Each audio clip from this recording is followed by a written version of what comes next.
The gray of the dawn was the gray of a blade that had been left in the damp. It cut sharp and cold across the high desert, illuminating the absolute stillness of cinder wash. The land was not sleeping. It was entombed. Frost, thick as spun glass, coated every spine of sagebrush, turning the sparse vegetation into a brittle, white forest. The wind, descending from the high peaks, found no purchase on the low ground and instead scoured the basalt cliffs, making a sound like a distant, grieving woman. It was this sound, or perhaps the lack of any other, that held the world in its grip, beside the rigid, outstretched legs of a mule. Iris Callow had finally stopped shivering. She knew, with a dull and distant certainty, that this was a bad sign. The shivering had been a violent, uncontrollable rattling of her bones, a rebellion of her body that had lasted for what felt like days, but was likely only hours. Now, that awful energy was spent, and a strange, creeping warmth had begun to pool in her belly. It felt like peace. It felt like a betrayal. Her mule, the last of her assets, purchased with a silver ring in a panic-stricken flight, had given up just before midnight. It had simply laid its head down in the iron-hard, frozen mud and sighed. A great, shuddering release of air. And then it was still. Iris had tried to light a fire. She had flint and steel, but her hands were no longer hands. They were numb, useless clubs. The skin cracked open over every knuckle, the blood freezing into tiny black beads before it could even drip. So she had done the only thing left. She had nestled against the animal's cooling flank, her face buried in its coarse hide, weeping silent. Frozen tears as the last of its body heat seeped away into the uncaring earth. Now, hours later, the mule was as cold as the rocks. A faint, obscene wisp of vapor, the last gases of digestion and decay, escaped its open mouth. It looked like a final breath, a mockery of the life that had so recently fled. Iris was 22 years old, though the face hidden in the shadow of the saddle looked twice that. Her world had shrunk to the small triangle of shelter she had made by dragging the heavy stock saddle from the mule's back and propping it against the animal's rigid spine. It was a pathetic defense. The wind, with cruel precision, found every tear and thin spot in her wool shawl, the one she had worn out of the sage thistle boarding house. It was a garment meant for an autumn evening in a civilized room, not for surviving a winter hellscape in the high desert. She pressed her ruined hands against her stomach.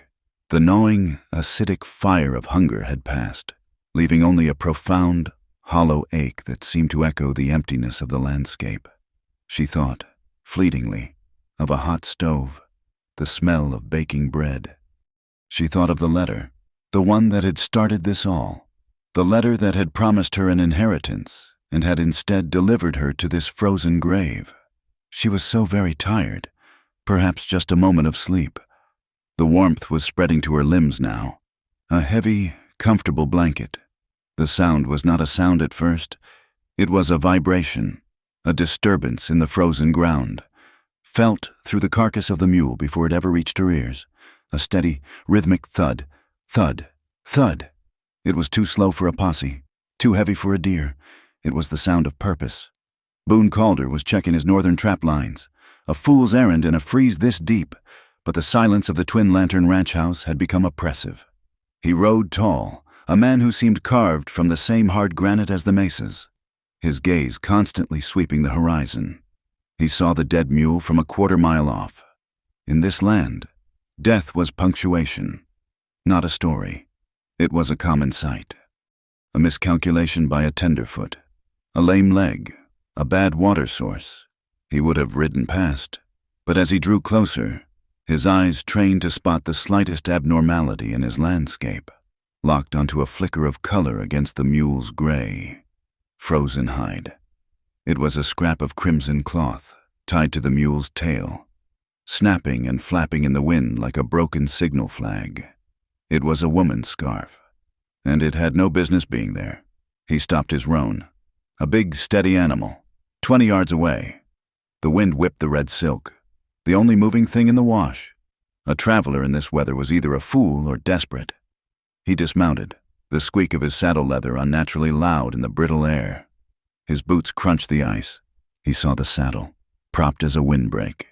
Then he saw the boot, a small boot, worn, with the sole separating from the leather. He moved with the quiet efficiency of a man who lives by hunting. He rounded the saddle and saw her. A bundle of rags and frost, curled into the shape of a question mark. He did not call out. He knelt, pulling the thick leather glove from his right hand. The cold bit his bare skin instantly. He pushed aside the frosty tangle of her dark hair and laid 2 fingers against her throat, just below the angle of her jaw. He waited. Nothing. The skin was like cold marble.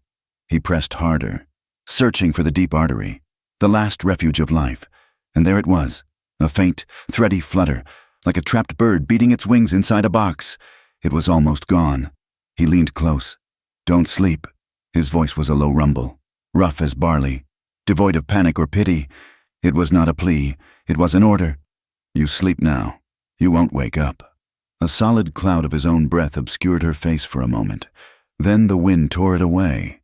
The voice was like sandpaper on her frozen consciousness. It hurt. Waking up hurt more than the cold. Iris fought against it, her mind clinging to the warm, dark peace that had been settling over her. But the voice came again, insistent. Her eyelids, glued shut with ice, cracked open. The tiny muscles protested. The world was a blur of pale, unforgiving sky and the dark, imposing shape of a man looming over her. A stranger, panic, cold and sharp, did what the wind could not. It sparked a final, defiant ember of adrenaline. She tried to move, to scramble away, but her limbs were waterlogged, heavy, useless. He was not threatening her, but he was there. Her lips were cracked and blue, but she forced them to move. "Don't!" The sound was a dry hiss, the scraping of air over a frozen throat. She swallowed, the ice in her throat cracking. "Don't take me to town." The desperation in her eyes was stark, a raw, primal fear that cut through the haze of near death. It was a shocking, lucid plea. She would rather die here, in the wash, than face what was waiting in town. Boone Calder held her gaze for a long second. He had seen fear. He had seen desperation. This was both, but it was laced with a strange, hard defiance. He made a calculation. The town was 8 miles of brutal, open ground. His ranch, the Twin Lantern, was 2 miles, up through the shelter of the canyon, and he had no great love for the town or its laws. He nodded, a single, sharp dip of his chin. He rose and turned his back to her, walking to his horse. Iris watched, confused. Was he leaving her? He returned, not with a word, but with his coat, the massive sheepskin-lined coat, smelling faintly of leather, horse, and the clean scent of pine smoke felt like it weighed 50 pounds. He didn't ask. He simply bent and bundled her in it, his movements efficient, almost impersonal. The wool, warmed by his own body, was a shock, a sudden, overwhelming infusion of life that was almost painful. From a loop on his saddle, he unhooked a metal flask. He twisted the cap and pushed it toward her numb hands. His own bare, calloused fingers had to wrap around hers, forcing her frozen fingers to grip it. "Coffee, it's hot. Drink it." The liquid was scalding, black and brutally bitter, laced with chicory. It burned her mouth, burned her throat, and hit her stomach like a hot stone. A violent, shuddering cough racked her body, but with it came a surge of painful, brilliant clarity. The world snapped into sharp, terrible focus. While she sipped, her hands shaking so badly the metal rattled against her teeth. Boone did not watch her. His attention was not on her. It was on the land. He stood, tall and still, his gaze sweeping the ridges, reading the story the landscape told. He was a man who listened to the silence, and the silence was telling him something was wrong. His eyes narrowed.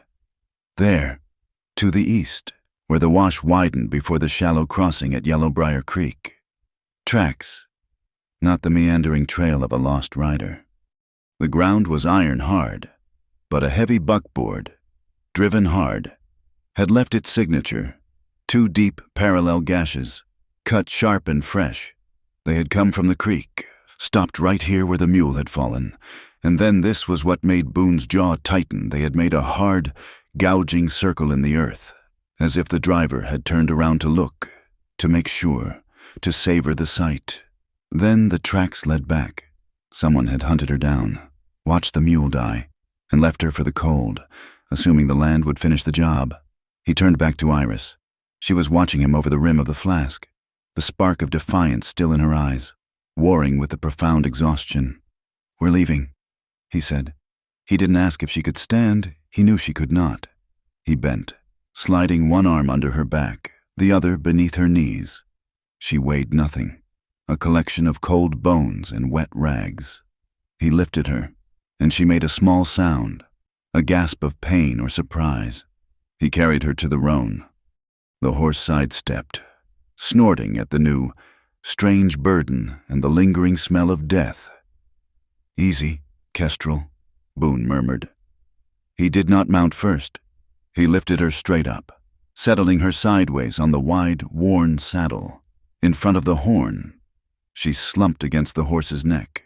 Then he swung up behind her, his large frame a solid wall against her back. He gathered the reins, pulling her back against his chest. She was a block of ice against him, but he was a furnace. He reached around, grabbed the thick wool saddle blanket from his bedroll, and wrapped it around her, cocooning her legs and torso, tucking it securely. He enclosed her, his body acting as a shield against the wind. "Hold the horn," he commanded. Her stiff fingers fumbled, but she found purchase. He nudged the roan with his heels, and the horse began to walk, picking its way carefully over the treacherous, icy terrain. They moved into the gray mist that was still clinging to the bottom of the wash, leaving the dead mule and its red flag behind, two figures becoming one dark shadow. Iris felt the rumble of the horse's gait, the solid heat of the man behind her. She should have been terrified of this stranger, of this abduction, but all she felt was a profound, bone-deep exhaustion, and the first, faint, agonizing prickle of warmth returning to her feet. They had ridden perhaps 500 yards, the only sound the crunch of the horse's hooves on the icy ground. The mist swirled around them, isolating them in a world of gray. They were almost at the mouth of the wash, where the land rose toward the mesas. Then the silence broke. From a dense thicket of greasewood and thorn on the ridge above them, a sudden explosion of black, a flock of crows, disturbed by something unseen, burst into the air, their calls like angry rattles. Boone's entire body went rigid behind her. He didn't stop the horse, but she felt his right arm, the one not holding the reins, shift. His hand moved from her waist to the butt of the Winchester holstered by his thigh. The roan took one more step, and from the shadows of the rocks where the crows had flown, hidden from the wash, came a sound. It was tiny, almost lost in the wind, but sharp as glass, and it carried with deadly clarity the distinct, metallic, two-step click of a rifle's hammer being pulled back to full cock. Someone was out there, watching. The metallic, two-stage click of the hammer snapped the world back into focus, a sound so final it seemed to stop the wind. The man behind her, Boone called her, did not move, did not breathe. He was a wall of muscle and heat, suddenly as tense as the rifle hammer that had just been pulled, and in that frozen, terrible second, suspended between the click and the unseen threat, Iris's mind, sharp with the bitter coffee and the raw terror, fled.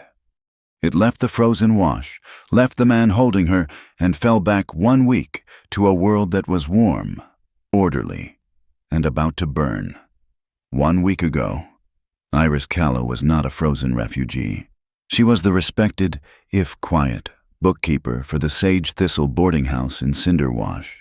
Her domain was a small, slant-topped desk in a corner of the lobby, away from the drafts and the cigar smoke. Her world was ruled by ink and paper, by the clean, sharp scent of new ledgers and the satisfying click of the lock on the tin cash box. She was known for her hand, a precise, elegant script that never wavered, and for her unnerving ability to account for every bean, every bullet, every bolt of calico that passed through the house accounts. The day had been unremarkable. A Tuesday, The lobby smelled of stale beer and fresh bread. She was balancing the week's receipts when the postwriter dropped the mail pouch on the front desk. There was a letter for her. It was a rare event. It bore the seal of a law firm back east, in a city she had never seen. She had opened it with a letter knife. Her movements neat, precise. The language was dense, full of legal terms, but the meaning was clear. Her father, a man she barely remembered, a prospector who had chased fool's gold from one territory to the next, had died, and in a final, shocking act of coherence, he had left her his only real asset, the Callow homestead, a tract of 160 acres of high desert scrubland, not 10 miles from where she sat. She had read the letter 3 times. A landowner. The words settled strangely in her mind. She, Iris Callow, who owned nothing but the clothes on her back and the small savings in her cash box, now owned a piece of the earth. A deep, quiet joy, fragile as a bird's egg, had settled in her chest. That evening, her stepfather, Ezekiel Crow, had found her at her desk. He was not her stepfather by law, only by the grim convenience of having lived with her mother for 5 years before she died. Crow was a man who moved with a damp, heavy silence. He smelled of whiskey and cheap piety, his eyes always half closed as if in prayer, his hands always moving, rubbing against each other. A letter. Iris, he'd murmured, his voice a low, unctuous sound that always made her skin crawl. From a lawyer, she said. Her voice clipped. She folded the letter. It's a private matter. Of course, he'd said, his smile not touching his eyes. We are all entitled to our privacy, though I hope nothing is amiss. No, nothing is amiss. The next morning she had gone to the cinder wash bank, the letter held tightly in her hand. She needed to file the deed, to make it real. The bank was the domain of Horace Lyle, a man who was the precise opposite of Ezekiel Crow, where Crow was damp and slovenly. Lyle was dry, crisp, and immaculate. He wore starched collars, a gold watch chain, and a scent of expensive bay rum. He was the town's central pillar, a man who spoke of progress and investment. He had received her in his office, the dark wood gleaming. He listened, his head tilted, his smile one of paternal indulgence.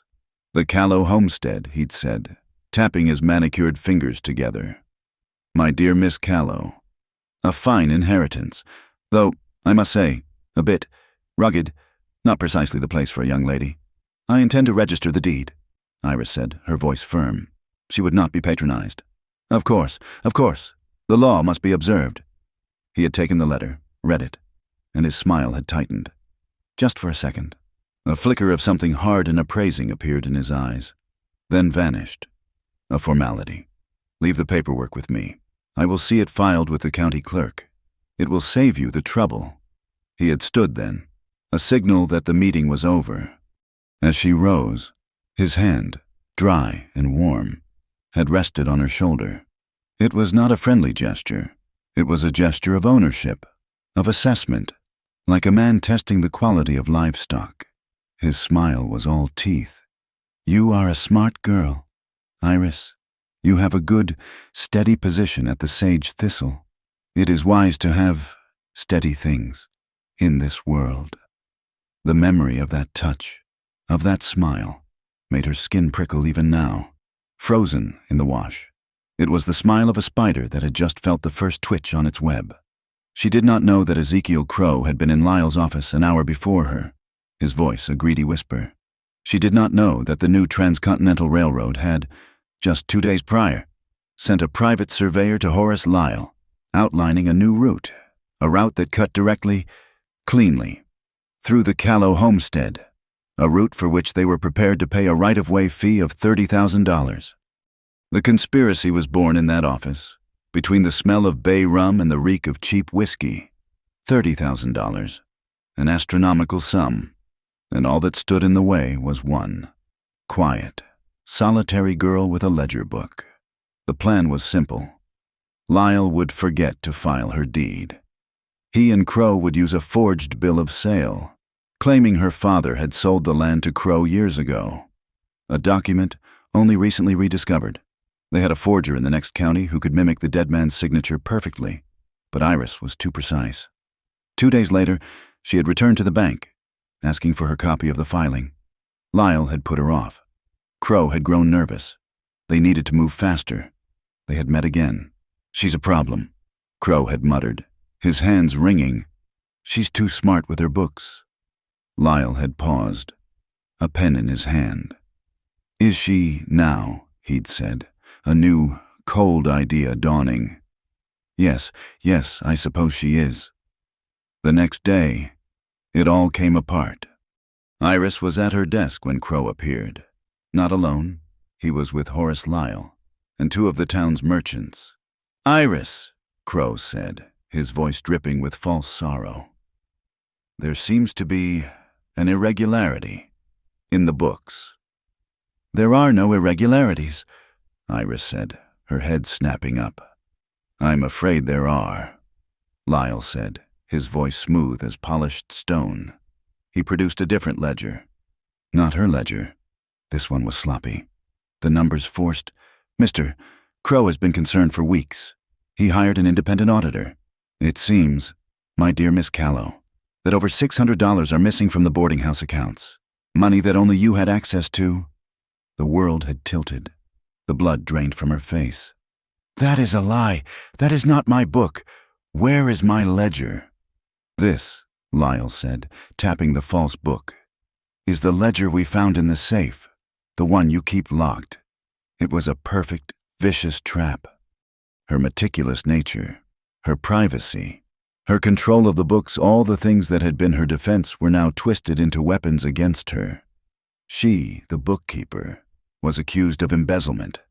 "And now," Crow had said, his voice rising for the merchants to hear, "she tries to claim this worthless piece of land from me.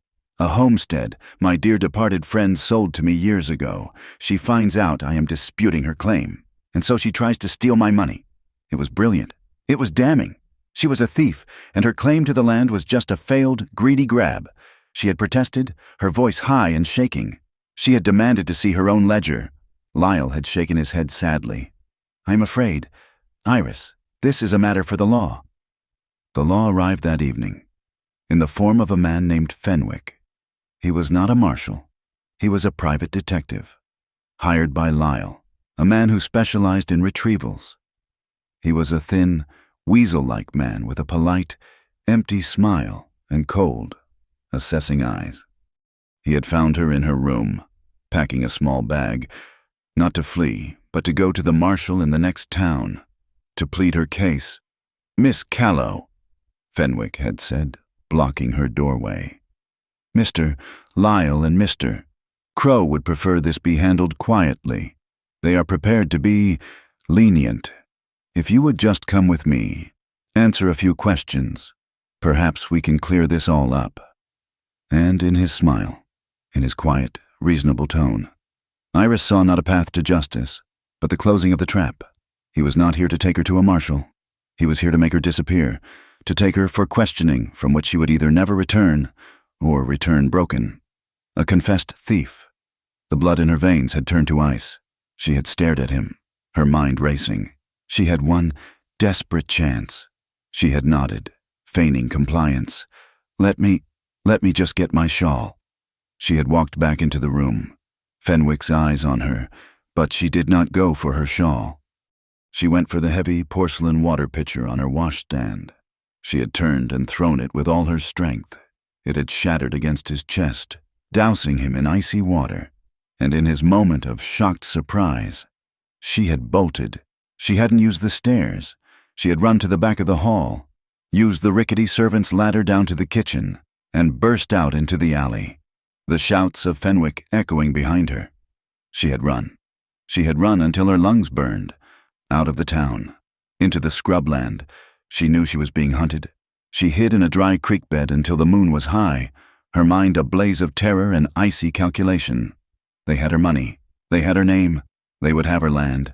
She had stumbled upon a peddler's camp, a single wagon, a dying fire. The old man, startled, had raised a rifle. She had held up her hands. She did not beg. She bargained. She had one thing of value left, on her hand, her mother's silver ring. "I need your mule," she'd said, her voice hoarse.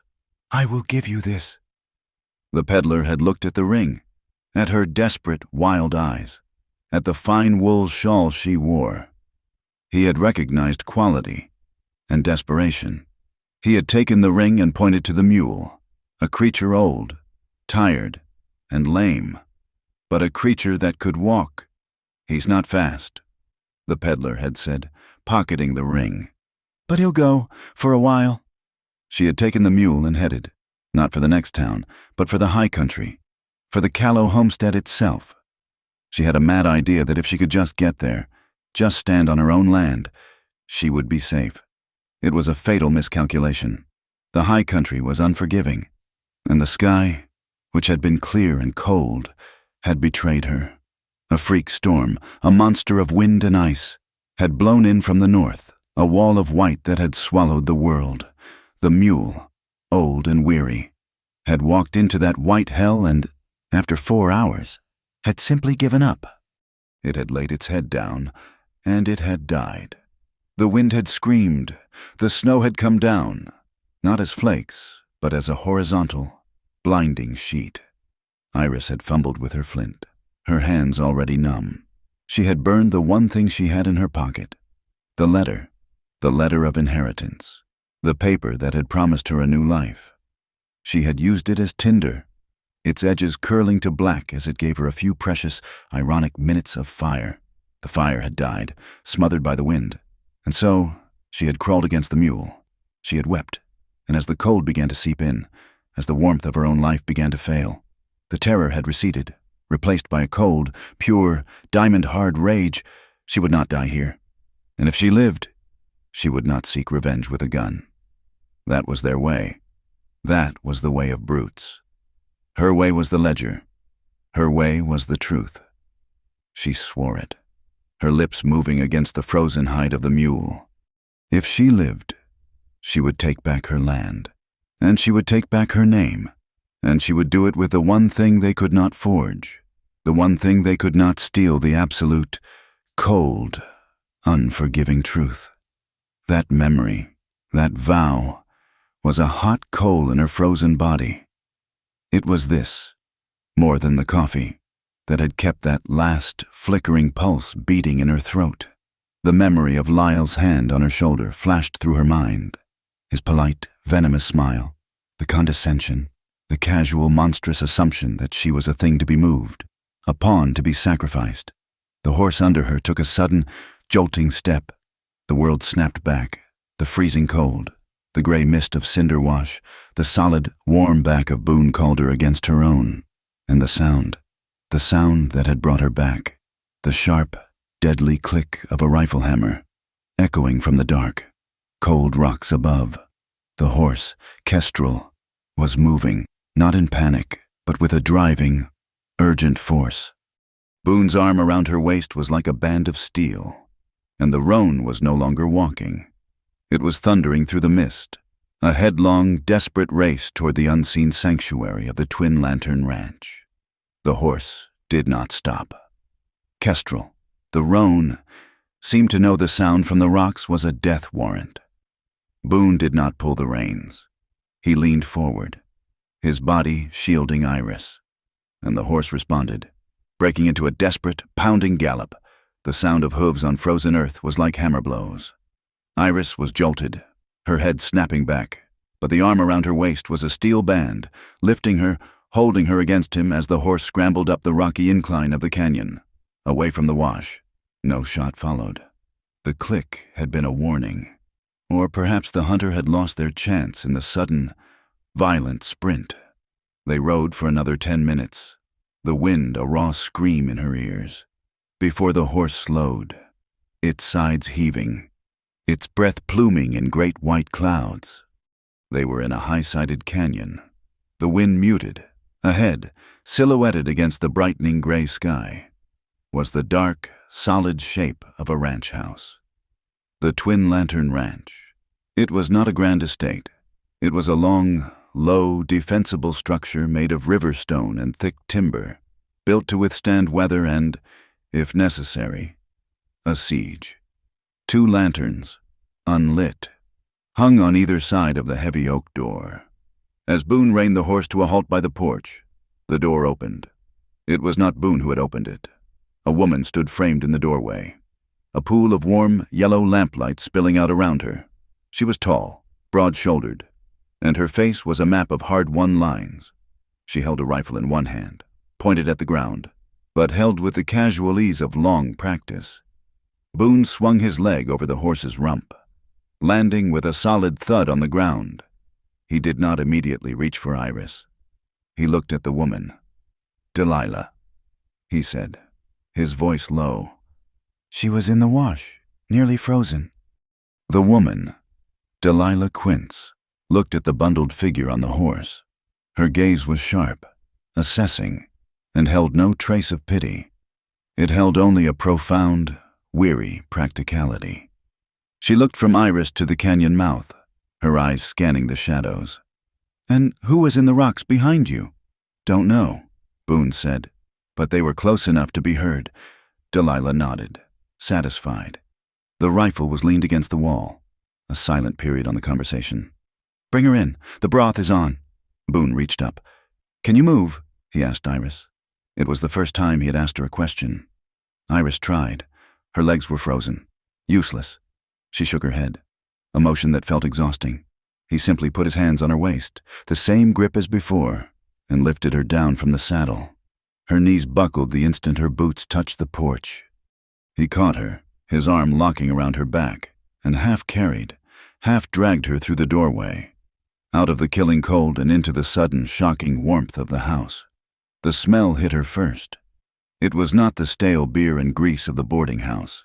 This was the smell of wood smoke, of roasting chicory, of baking bread, and, underneath it all, the rich, savory, life-affirming steam of bone broth. The kitchen was the heart of the house, a massive room with a black iron stove radiating a heat that was almost painful to her frozen skin. Delilah was already there, ladling a dark, steaming liquid from a pot into a thick pottery mug. She didn't speak to Iris. She spoke to Boone.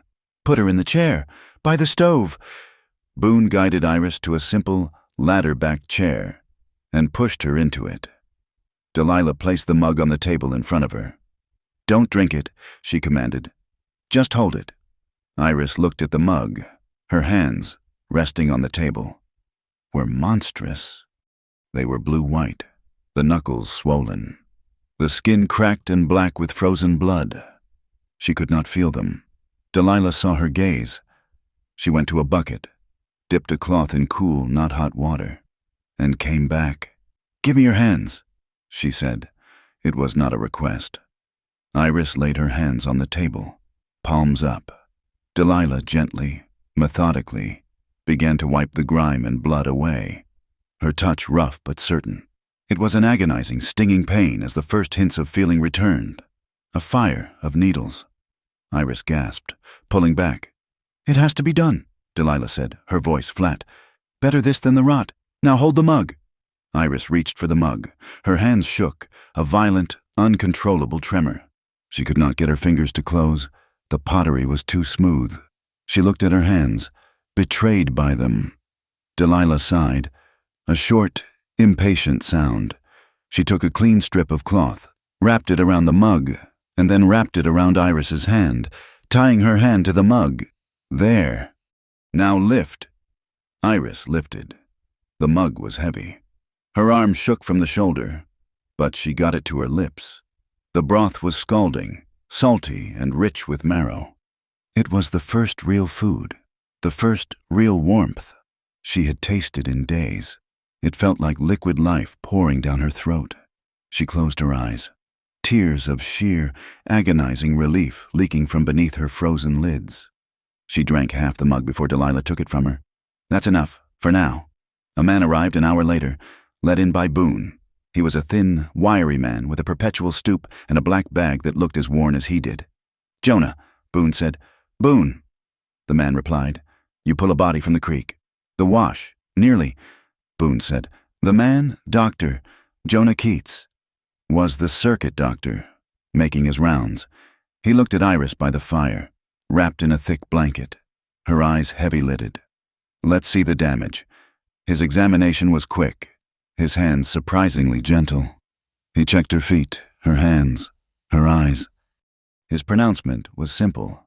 "She's lucky, a fool, but a lucky fool. No rot, mild frostbite on the toes, 3 fingers. Nothing she'll lose. She's dehydrated and starved and exhausted to the bone. She needs to be warm, she needs broth, and she needs to sleep for 1 week. If she tries to do anything before that, she'll collapse." He packed his bag. Keep her warm, keep her fed, and keep whoever was in those rocks off her. He looked at Boone. "There's talk in town about a girl from the Sage Thistle, embezzlement." Iris, who had been drifting in a haze of warmth, snapped to attention. Her eyes flew open, wide with the old, familiar panic. Boone's voice cut through the silence, flat and cold. "Is that a medical opinion? Jonah." "Doctor." Keats paused, his hand on the door. "No, it's just talk." "Then I'd be obliged if you kept your talk and your medicine separate. Delilah will give you coffee." The doctor left. The silence he left behind was heavy. Iris looked at Boone, her throat tight. He was not looking at her, he was looking at the fire. "You have the east room," he said, not turning. "The window looks out on the mesa." He picked up his coat from the chair, the massive sheepskin he had wrapped her in.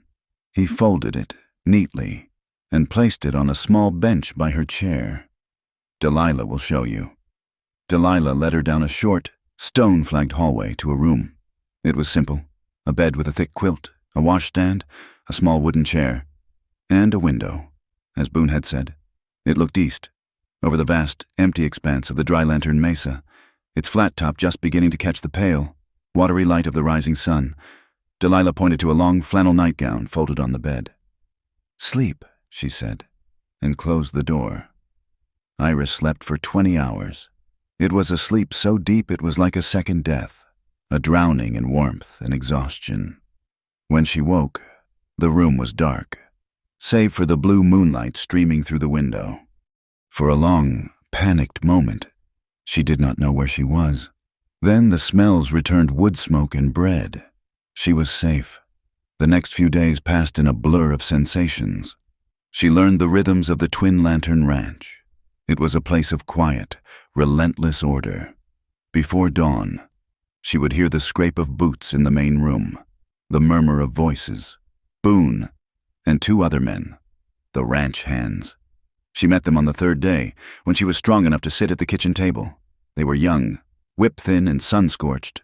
"This is Miss Callow," Boone said, not offering any explanation. "She'll be staying." The one with the quick, dark eyes and a wide mustache was Pico Morales. He'd nodded, his spurs jingling. "Ma'am."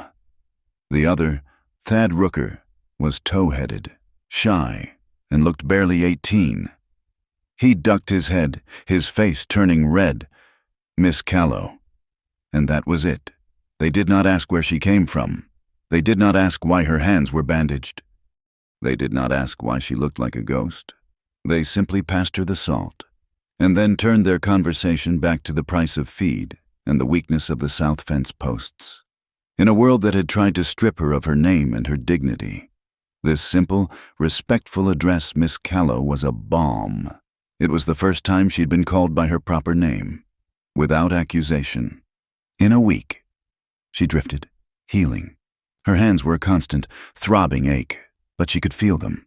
Her feet, when she finally put them into a pair of borrowed slippers, stung, but they held her. She observed the quiet, steady order of the ranch, the precise way Delilah managed her kitchen, the way Boone and his men left at dawn and returned at dusk. Every day, without fail. It was a world built on rules, on consistency, on the unwavering belief that work had to be done. Boone, her rescuer, was a ghost. He was the first to rise, the last to bed. He ate his meals quickly, his eyes on his plate, and spoke only when necessary. He did not ask her what had happened. He did not ask her what she planned to do. He kept his distance, a solid, silent, watchful presence at the edge of her world. He gave her space, let her choose her own pace. The only direct communication he made was a note. On the 4th day, she found a small piece of paper, weighted down by a stone, on the pantry shelf where Delilah kept the flour. It was not in Boone's handwriting. She had not seen his. It was in the same precise, clear script as the ledgers she used to keep. But the message was not for her. She had been looking for a spoon, and found it. She had read it before she could stop herself. Delilah, it read. She needs anything at all. Tell her to knock 3 times on this shelf, day or night. I'll hear. She stared at the note, her heart doing a strange, slow tumble. It was not Boone's note. It was Delilah's. But the message. She realized, with a jolt, that the note was not for Delilah. It was for her. It was his way of speaking to her, without forcing her to speak back. A practical, coded message. If you need anything, knock 3 times on the pantry shelf. She had found the note by accident, or perhaps Delilah had left it for her to find. She put it back, her fingers trembling, but not from the cold. That night, she did not sleep immediately. She lay in the dark, listening. The house was silent, but the world outside was not. From far away, carried on the clear, cold air, she heard the faint, melodic clunk of cattle bells, a slow, steady rhythm, a sound of life, of assets, of things being watched over. It was a rhythm so different from the panicked, racing pulse of her flight. That sound, the heartbeat of the ranch, finally lulled her into a sleep free of nightmares. On the morning of the 6th day, she woke before dawn. Her body still ached, but the profound exhaustion had lifted. The fever from the frostbite was gone. She was hungry. She rose, dressed in the simple clothes Delilah had left for her, and went to the kitchen. It was still dark, but Delilah was already there, a single lamp lit. She was not making breakfast. She was at the pantry shelf, working with a large crock. "You're up," Delilah said, not looking up. "I'm better," Iris said. Delilah grunted. She was feeding her sourdough starter, a bubbly, pungent mass, adding flour and water, her hands working the dough with an ancient, practiced rhythm. Iris watched, the methodical, precise action, the measurement, the transformation. It was a language she understood. "Can I?" she began, motioning to the sack of flour. Delilah stopped, looking at her bandaged hands. "You think you can?" "I can," Iris said. Delilah slid the crock over. "Don't kill it. It's older than Thad." Iris plunged her hands into the cool flour. She began to knead the starter, her motions clumsy at first, her bandaged fingers stiff. But then, a strange thing happened. Her hands remembered. They remembered the feel of the ledgers, the precise dip of the pen, the adding of a column, the balancing of a sheet, the meticulous, careful work that had been her life. Her fingers, despite the pain, began to move with a sureness, a confidence, folding the dough, turning it, feeling its life. It was a small, simple act, but in that moment, kneading dough in a dark kitchen, Iris Callow began to feel like herself again. The small, precise detail of the work was proof. She was not a vagrant. She was not a thief. She was a woman who understood order. She was so focused, she did not see the shadow in the doorway. Boone Calder stood on the porch, a cup of coffee in his hand, watching the 2 women in the lamplight. He had been there for 5 minutes. He did not look at her thin frame, or the haunted look that was finally leaving her eyes. He watched her hands. He watched the way, even bandaged, they moved with purpose. He was not measuring her beauty. He was measuring her resilience. And he saw, in the set of her jaw and the focus in her eyes, that he had not saved a victim. He had saved a fighter. The quiet order of the Twin Lantern Ranch was a fortress, but it was a fortress built in the middle of a war zone. And the first volley was not fired with a gun. It was launched with a whisper. It began, as these things do, in a place of idleness and rumor, the Cinder Wash Saloon. A teamster, buying around, mentioned seeing Dr. Keats riding from the direction of Boone Calder's place. A prospector, his beard stained with tobacco, spat on the floor. "Calder, he's too mean to get sick. And he's got that witch, Delilah." Who'd sooner use a poultice than pay a doctor? Wasn't for Calder, the teamster said, leaning in. Heard Keats was checking on a guest. A woman. Showed up half dead. A woman. The saloon keeper, polishing a glass, looked up. Funny, that weasel Fenwick was in here yesterday, asking about a woman, the one who ran from the sage thistle, the embezzler. The two facts, separate and inert, were dropped onto the bar. They sparked. The resulting fire of speculation spread through Cinderwash by noon. Boone Calder, the reclusive, hard-scrabble owner of the Twin Lantern, was harboring a fugitive. He was hiding a wanted thief. By afternoon, the rumor had found its way to the immaculate, wood-paneled office of Horace Lyle. He was not alone. He was sharing a fine, Eastern cigar with Marcus Slade, a rival rancher whose property bordered Boone's to the south. "It's a disturbance, Marcus," Lyle said, exhaling a perfect, blue-gray ring of smoke. "A significant one. A man who flouts the law, who harbors a criminal. It speaks to an instability of character. And in our line of work, stability is everything. Is it not?" Slade, a heavy man with small, watchful eyes, grunted. "Calder's always been an island. Keeps to himself. But this is different. This is inviting trouble." "Precisely."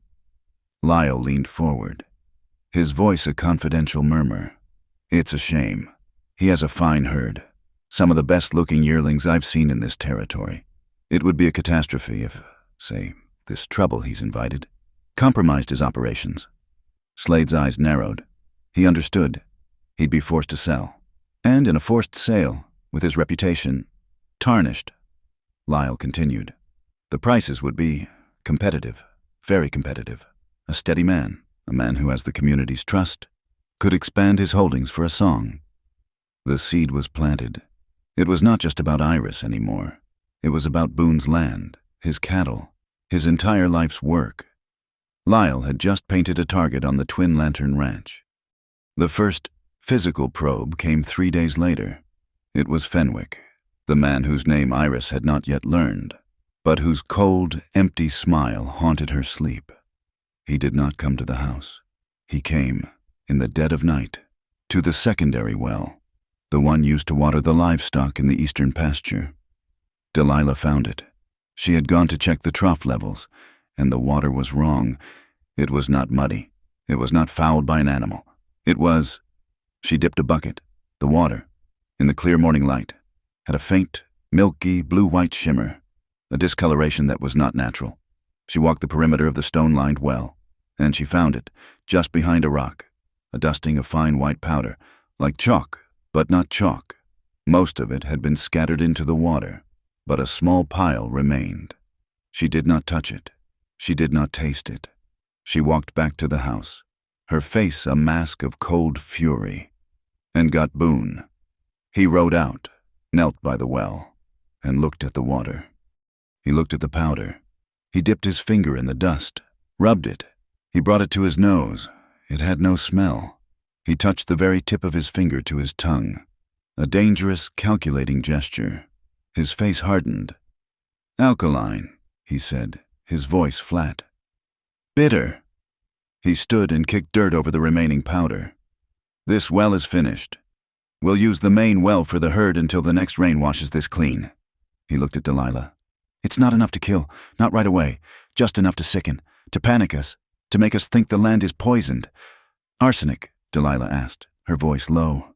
"Fake arsenic," Boone said. "A warning, a coward's way of testing the locks. This was Fenwick. He's close." The next day, Boone rode to town. He did not go to the bank. He did not go to the saloon. He dismounted in front of the U.S. Marshal's office, a small, dusty building with a single, weary-looking flag. Marshal Tobias Gray was an older man, his face a leathery testament to 30 years of thankless work. He was cleaning a rifle on his desk. He looked up when Boone entered, his large frame blocking the light. "Calder," Gray said, his voice a dry rasp. "To what do I owe the pleasure you don't strike me as a man who comes to town for pleasure?" "Marshal," Boone said. his voice filling the small room. He did not remove his hat. "I'm here as a courtesy. I understand you've been hearing talk about a woman from the sage thistle." Gray stopped cleaning the rifle. He laid the cloth down. "I've been hearing talk, embezzlement, flight, a warrant sworn out by Mr. Lyle. The warrant's a fraud. The girl is a victim, and she's at my ranch." Gray sighed, rubbing the bridge of his nose. "Boone, you can't just—" "She is under my protection," Boone said, his voice cutting through any protest. "She's recovering. She was hunted, martial, and left for dead in the wash. I found her. When she is well, and when she has legal counsel, I will bring her in to you myself, and she will make a formal statement. That is the law, and I will follow it." He took a step closer to the desk. "But here's the other thing. I've heard Horace Lyle hired a private man, Fenwick. I've heard the same." Gray admitted, "Fenwick is not the law. He is a weasel who poisons wells. If you send a deputy, I will open my door. That is your right. But if Fenwick sets one boot on my land, I will treat it as an armed trespass, and I will not be courteous." He turned and left. Marshal Gray watched him go, then looked down at the rifle. He had known Boone Calder for 10 years. The man was hard, but he had never known him to lie. He had also known Horace Lyle for 10 years. Back at the ranch, the atmosphere had changed. The quiet healing was over. The siege had begun. Iris knew she was the cause. She had brought this trouble to the only people who had shown her kindness. She would not be a burden. She found Pico Morales in the paddock. "I need to learn to ride," she said. Pico stopped, a bridle in his hand. He looked at her bandaged hands, her thin frame. "Ma'am, Miss Callow, you're not strong enough. I am strong enough to sit on a horse. I am not strong enough to run. That is why I must learn to ride. Properly." He saw the iron in her eyes. It was not a request. He nodded. And for the next week, he became her teacher. He put her on Sparrow, a calm, steady-eyed mare. The first lessons were brutal. Her body was weak. Her mind was terrified. "No," Pico said, his voice sharp but not unkind. "You ride like you are running. Your shoulders are at your ears. Your legs are tight. The horse feels it. She thinks there is a wolf, and you are telling her to panic." He tapped her spine. "Sit straight, like a queen, shoulders back. Breathe. From here." He tapped his own stomach. "You do not look at the ground. You look at the mesa. You look where you are going, not at what you are running from." She practiced for hours, walking, trotting, learning to trust the animal, to make her body a part of the horse. It was not about fleeing. It was about control. It was about purpose. Her back straightened. Her gaze, which had been downcast for weeks, became steady. Her next lesson came from Delilah. They were checking snares for rabbits, walking the ridgeline. A wolf, unseen, howled from a nearby canyon, the sound lonely and predatory. Delilah, who was carrying a heavy, long-barreled rifle, stopped. "Do you know how to use this?" she asked. Iris shook her head. "No, you should." Delilah held it out. It was heavy, the wood worn, the metal cold. "This is a tool, same as a shovel or a skillet, and you need to know how to use your tools." Her lesson was not about marksmanship. It was about safety and process. "First thing, you always check the barrel, every time, no exceptions. Sun is best. You look for light. If it's dark, you use a stick, a plugged barrel, a nest, even mud. It will take your hand off, or your face. You check it, every time." She showed her how to load the heavy cartridge, how to set the stock firmly against her shoulder, so the recoil wouldn't break her collarbone. "This isn't for men," Delilah said, her voice hard. "Men are a different problem. This is for wolves. You point it where you are going. You breathe out, all the way, and you squeeze the trigger. You never pull it. You squeeze, slow, like it's a surprise." Iris held the rifle, the weight of it, the cold, terrible purpose. She did not want it, but she understood. This was the new world. She had to learn its rules, but her true counterattack did not involve a horse or a gun. It began that night, in the kitchen, long after the men were asleep. The house was silent, save for the wind, by the light of a single kerosene lamp. Iris sat at the table. Delilah had found her a small, blank ledger book, one used for ranch accounts, and a newly sharpened pencil. Iris opened it.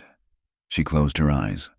Her mind, sharp and clear, went back to her desk, back to the scent of ink and paper. She began to write. October 3rd, invoice 44A, from Gentry's Mercantile, 2 sacks, pinto beans, $4.12, 1 bolt, cotton, $6. October 5th, receipt, Mr. Abernathy, room 4, 2 nights, $3, paid in cash. October 6th, invoice 112, from Smithson's Livery, feed for 2 horses, $1. Her hand, still stiff, still scarred, moved across the page. The neat, precise script returned. She was rebuilding her world. She was reconstructing her stolen ledger from the one place they could not touch her memory. Every invoice, every guest, every sack of flour, every single bean. This, she knew, was her real weapon. This was the truth. This was how she would fight. The wind rose, rattling the window panes. Iris did not look up, lost in her work. The tension of the last week had settled over the ranch. A heavy, static charge. The air was thick with it. She was in her room, hours later, trying to sleep. The house was dark. The wind was a high, thin scream. And then, a light. It flashed across her wall, sweeping from the window. It was not lightning. It was the focused, yellow beam of a bullseye lantern. Someone was outside, right outside her window. Iris froze, her heart stopping in her chest. She could not breathe. The beam of light moved across the wall, slowly, then settled on her bed. She was a fly, pinned to a board. She heard a sound, a scrape. From the front porch, the sound of a chair leg on stone, and then a voice, Boone's voice. It was not shouted. It was a low, calm, lethal statement, cutting through the wind, aimed at the man with the lantern. "I'm here." That was all. 2 words. The light in her room vanished instantly. She heard the frantic, scrambling sound of someone running, of bushes breaking. Iris scrambled from the bed, her heart a trip hammer. She crept to the window and looked out into the darkness. She could see nothing. The man with the lantern was gone. But she could see the silhouette of the man on the porch. Boone. He was sitting in the chair, just outside the front door, where he had apparently been sitting all night. A rifle was laid across his lap. He was not looking toward her window. He was looking out into the darkness, a dark, unmoving sentinel, guarding the line. The wind brought with it a new smell, the clean, cold scent of distant rain. The storm, the one that had been threatening, was finally coming. The air was electric, pregnant with a violence that had not yet broken. It hung over the ranch, a heavy, unpopped thunder, waiting for the first terrible flash. The night of the lantern was a turning point. The quiet, watchful protection Boone offered had been a shield. But the incident proved the shield was not enough. The enemy was no longer testing the perimeter. They were at the door. And Horace Lyle, frustrated by Boone's defiance, decided to stop playing games with poison and shadows. He decided to use the law, his law, as a bludgeon. His first move was to solidify the case against Iris. Fenwick, dispatched with a wallet full of Lyle's money, found a former guest of the Sage Thistle, a down-on-his-luck gambler named Silas Croft, for the price of $500 and a clean slate at the saloon's poker table. Croft was suddenly overcome with a civic duty. He appeared in Marshal Gray's office, hat in hand, his face a mask of pained reluctance. "Marshal, I never wanted to say nothin'," he'd begun, his voice oozing false sincerity. "I always liked Miss Callow. Quiet girl, good with figures. I thought—" "Thought what? Silas?" Gray had asked, his eyes weary. "Well, it was. It was 2 months back. I'd had a good night, won a fair sum. I gave Miss Callow $200 to put in the house safe. For keeping, she gave me a receipt and all." He'd produced a slip of paper. expertly aged and dirtied by Fenwick. But when I came to check out, she seemed flustered, said there was an error, that the book said I'd only deposited 20. I argued, but, well, she's the one with the books. I had no proof. And then, Lyle's masterstroke. He arrived, as if by chance, with the other false ledger, the one not found at the boarding house, but compiled by his auditor. "Marshal Gray," Lyle said, his voice grave. "More evidence. I'm afraid. We've been going over the suppliers. Mr. Croft's story. It matches. Look here." He'd opened the faked ledger. Page after page. Small discrepancies. $10 here, 20 there. A phantom invoice for flour. A bill for whiskey that was never delivered. It's not a single act of theft. Marshal, it's a slow, steady bleed. $600 was a conservative estimate. It's closer to 1,000. Faced with a witness and a book full of evidence, Marshal Gray's hands were tied. The warrant for Iris's arrest, once a flimsy document based on hearsay, now looked solid as iron. But Lyle's true target was Boone. His second move was aimed at the twin lantern itself. He used the men he'd hired to set up the poison, not for sabotage this time, but for theft. Under the cover of the new moon, they'd cut the wire on Boone's south pasture. They'd hazed 10 head of his best yearlings, not to steal them, but to move them. They'd driven them 5 miles, into the rocky arroyos bordering Marcus Slade's property. Then, they'd performed the rustler's art. With a running iron, a simple, straight piece of steel heated in a portable fire, they'd expertly altered the twin lantern brand, the twin lantern. A simple TL was changed. The T was extended, the L barred, turning it into the Slade bar, the brand of Boone's rival. Then they'd left them. The next morning, Marcus Slade discovered the 10 yearlings on his land. He had, as Lyle had suggested, become a man of the community. He rode straight to Marshal Gray. "Marshal," Slade had boomed, his voice full of righteous indignation. "I've suspected Calder of overbranding for years, but this is a hanging offense. He's altering my brand. He's a rustler." This, in the high territories, was a word more damning than murderer. A man's brand was his bond, his entire worth. To falsify one was to attack the very fabric of their world. Marshal Gray rode to the Twin Lantern that afternoon. He was not alone. He had 2 deputies and a grim-faced Marcus Slade with him. They found Boone in the smithy, hammering a glowing red shoe on the anvil. The ringing of the steel stopped as the shadows fell across the doorway. "Boone Calder," Gray said, his voice formal, devoid of any of the weariness from their last meeting. "I'm placing you under arrest." Boone placed the hammer neatly on the rack. He did not turn, but his shoulders, bunched with muscle, went rigid. "On what charge?" "Suspicion of cattle rustling," Gray said. "Altering a brand, Slade's brand." Boone turned then, his face incredulous. The fury held so tightly in his muscles that he seemed to vibrate. "That's a lie? I saw the yearlings myself," Slade said, stepping forward. "Your work, plain as day. Get off my land." "Slade," Boone said, his voice a low, lethal growl. "Boone," Gray said, his hand moving to his sidearm. "Don't make this harder. You're coming to town. We'll sort it there. We'll hold the yearlings as evidence." The entire ranch had frozen. Pico and Thad had emerged from the barn, their hands empty but their faces murderous. Delilah stood on the porch, her rifle from the night before now in her hands, its barrel pointed at the sky, but ready. And Iris, who had been in the kitchen, heard the voices, heard the charge. She ran to the porch, her half-finished ledger of memory clutched in her hand. She saw Boone, surrounded. She saw the glitter of the marshal's badge. She saw the trap she had recognized from the beginning, now sprung, but on the wrong person. Boone looked at Gray. He looked at Slade. He looked at his men. And then, his eyes found Iris on the porch. He held her gaze. He saw the terror, the guilt, and, in a single, almost imperceptible motion, he shook his head. No! He unbuckled his gun belt, the one he had worn since she met him, and handed it to Gray. "Let's go."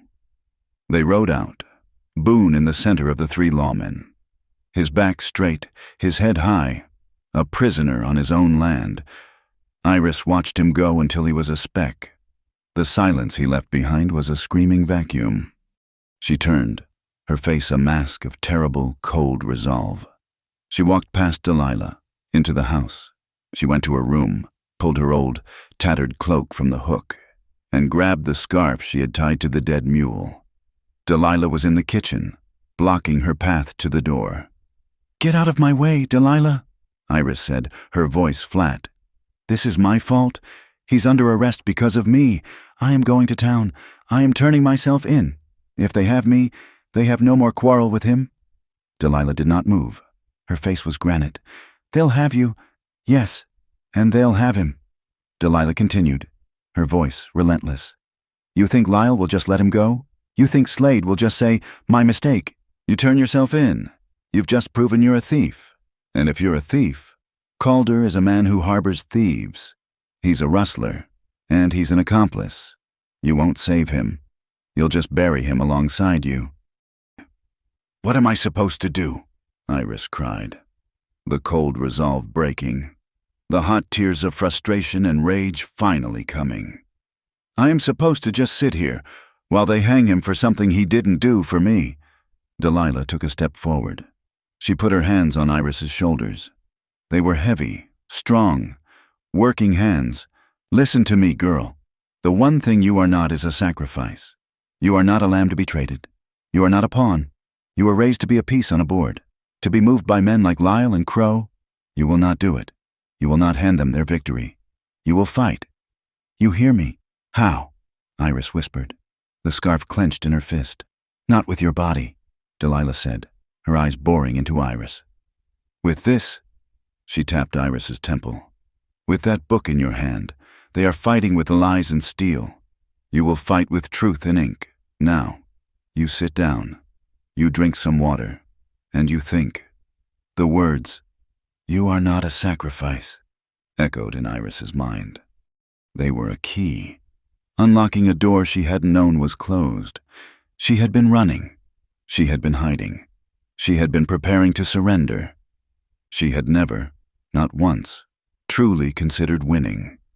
She sat at the table. The tears were gone. Her mind, cleared by the shock, began to work. Not with the panic of a fugitive, but with the cold, sharp precision of a bookkeeper. Delilah was right. They had built a case of lies.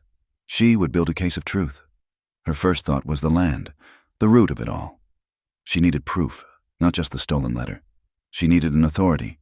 "Delilah," she said, her voice steady, "is there a surveyor in this territory?" "An honest one." Delilah paused. "There's one. Agnes Fairweather. Lives over by Sagebrush. She's particular and expensive, but she's honest to a fault.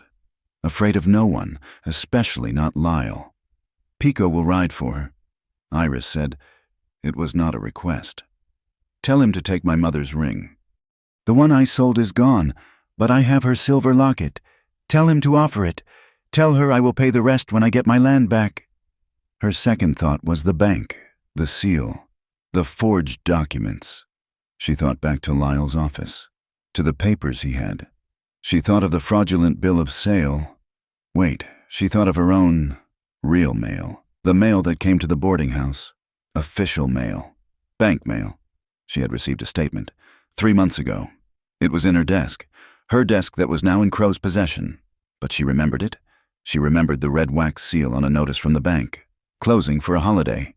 She closed her eyes, visualizing it, the CWB for Cinderwash Bank, and, "Yes," she whispered. She remembered. She had commented on it, a tiny hairline crack in the seal, just at the bottom of the B, where the wax had cooled too fast. It was a flaw in their stamp, a tiny, perfect, identifying flaw. If the forged documents, the ones Lyle was using, did not have that flaw, or if they had a different flaw, it was proof.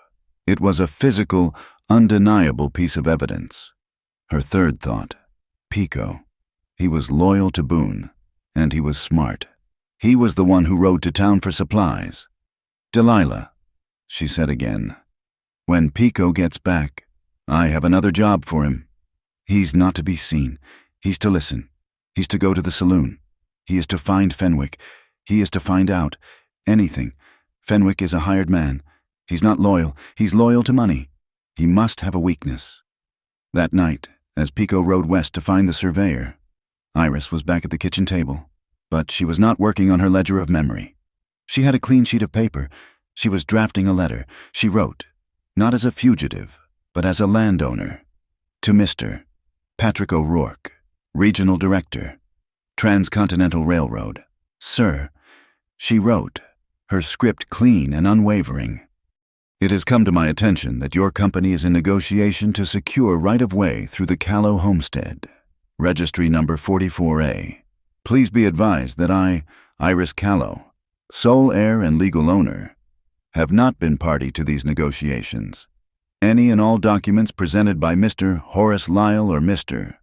Ezekiel Crow, purporting to represent this land, are fraudulent.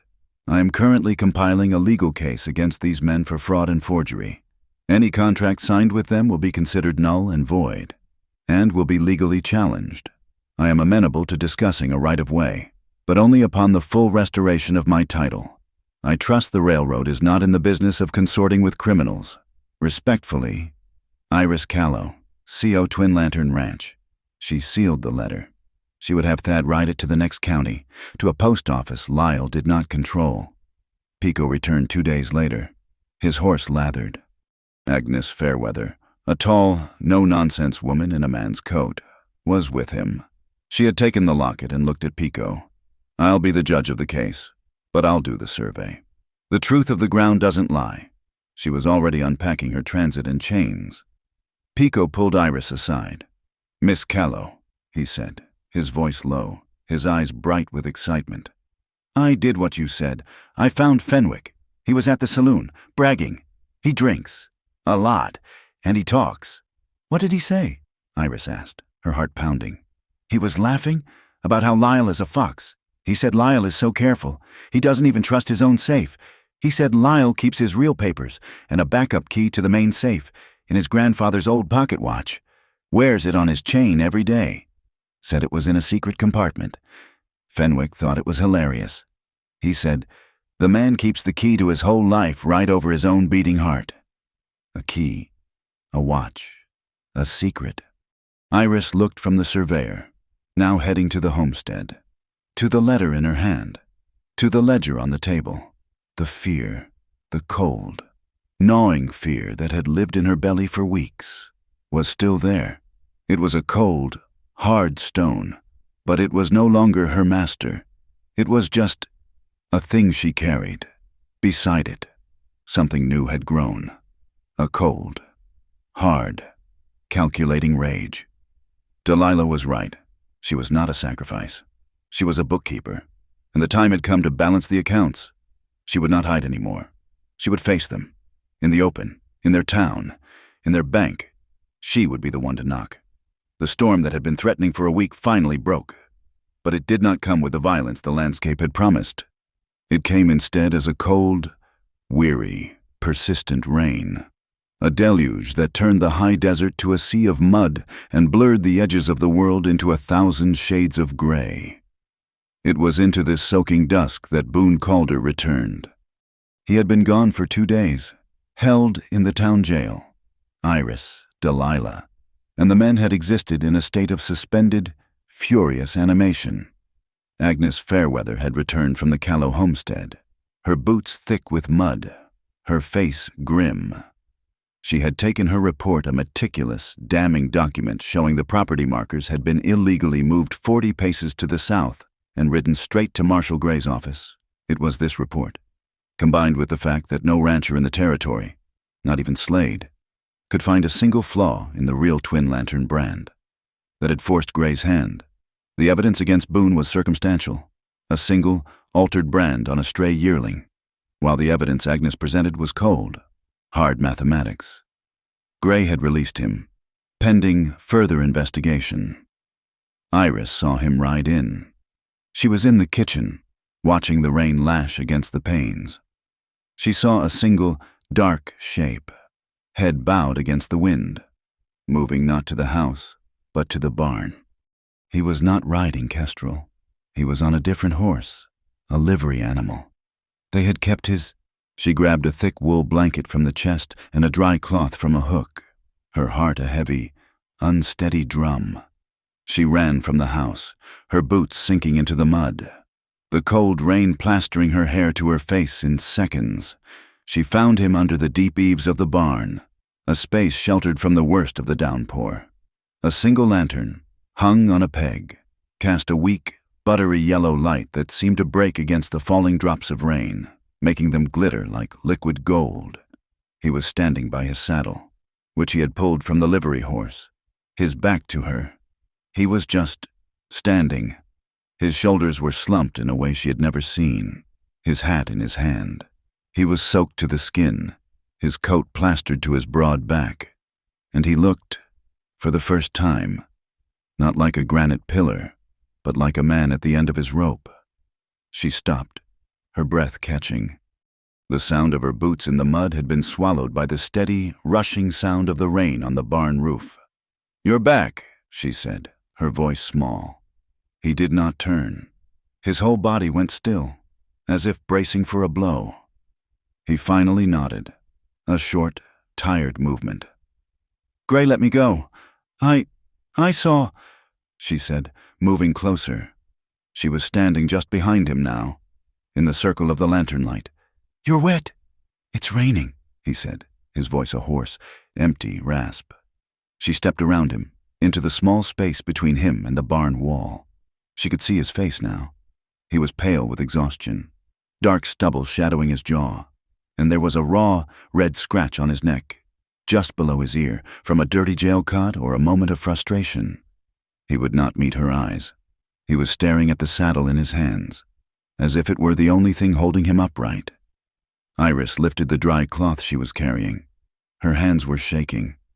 She reached up, slowly, and put the cloth to his face, gently dabbing at the rain on his cheekbones, on his brow.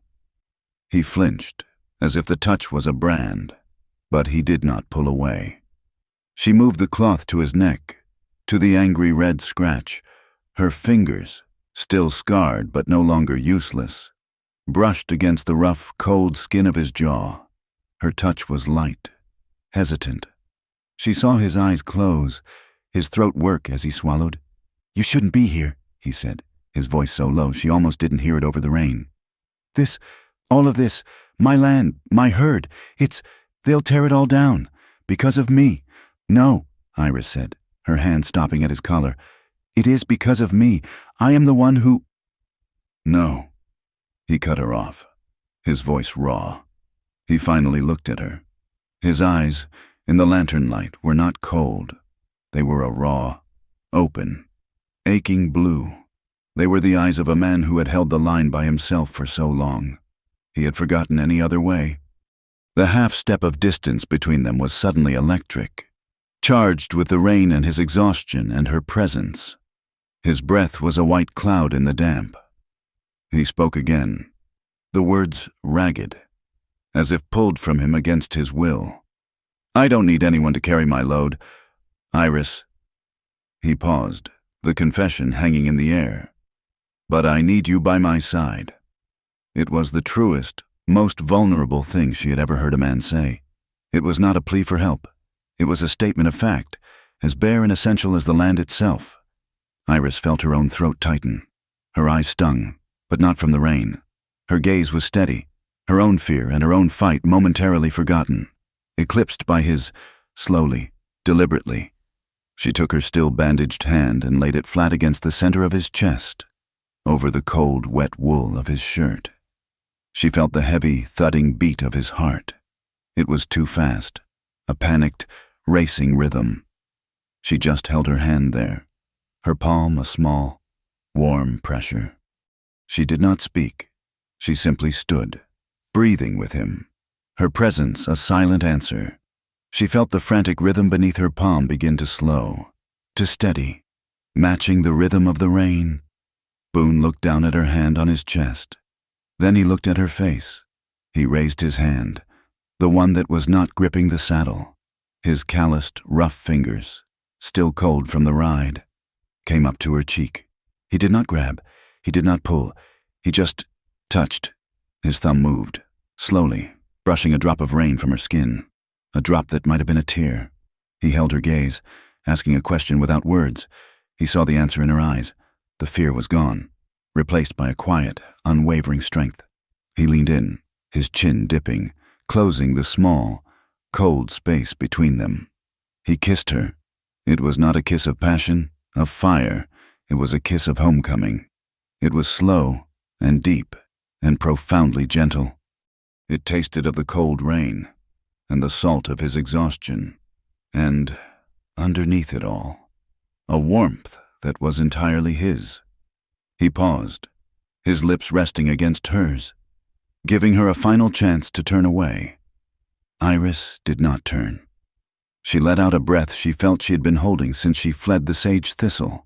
Her shoulders, which had been tight against her ears for weeks, finally relaxed, letting go of the terror, the cold, the hunger. Her own hands, the one on his chest and the other holding the cloth, rose. She let the cloth fall, and her palm found the solid, strong line of his back, holding him, anchoring him, just as he had anchored her on the horse. She kissed him back. The world dissolved, shrinking to the small, golden-lit space under the eaves. The sound of the rain on the roof was their pulse, the smell of the damp earth, of wet wool, of the clean scent of hay from the barn loft, was the only air. They stood there for a long, quiet moment. Two solitary people, one who had been running and one who had been standing guard, finally meeting in the middle. He broke the kiss, but he did not move away. He rested his forehead against hers, their breath mingling. They just stood like that, eyes closed, listening to the rain, relearning how to breathe. The hay smells dry, she whispered. A small, random, grounding detail. He smiled against her skin, a small, tired curving of his lips. Heard a horse, he murmured, his voice thick. Kestrel is mad I'm back. He doesn't like the livery animal. These were the small, everyday things, the details that built a life, the details that held the bigger, more terrifying things at bay. Boone let go of the saddle. It thudded softly to the ground. He took the blanket she had brought, the one she was still clutching, and shook it open. With one arm, he pulled her against his side, a solid, non-negotiable warmth. He wrapped the thick wool blanket around both of them, cocooning them together. He guided her to the low wooden steps of the barn. They sat, huddled together under the blanket, their shoulders pressed tight, their hips touching, staring out at the rain. The golden light of the lantern painted them, a single, protected shape. It was not hurried. It was not passionate. It was chosen.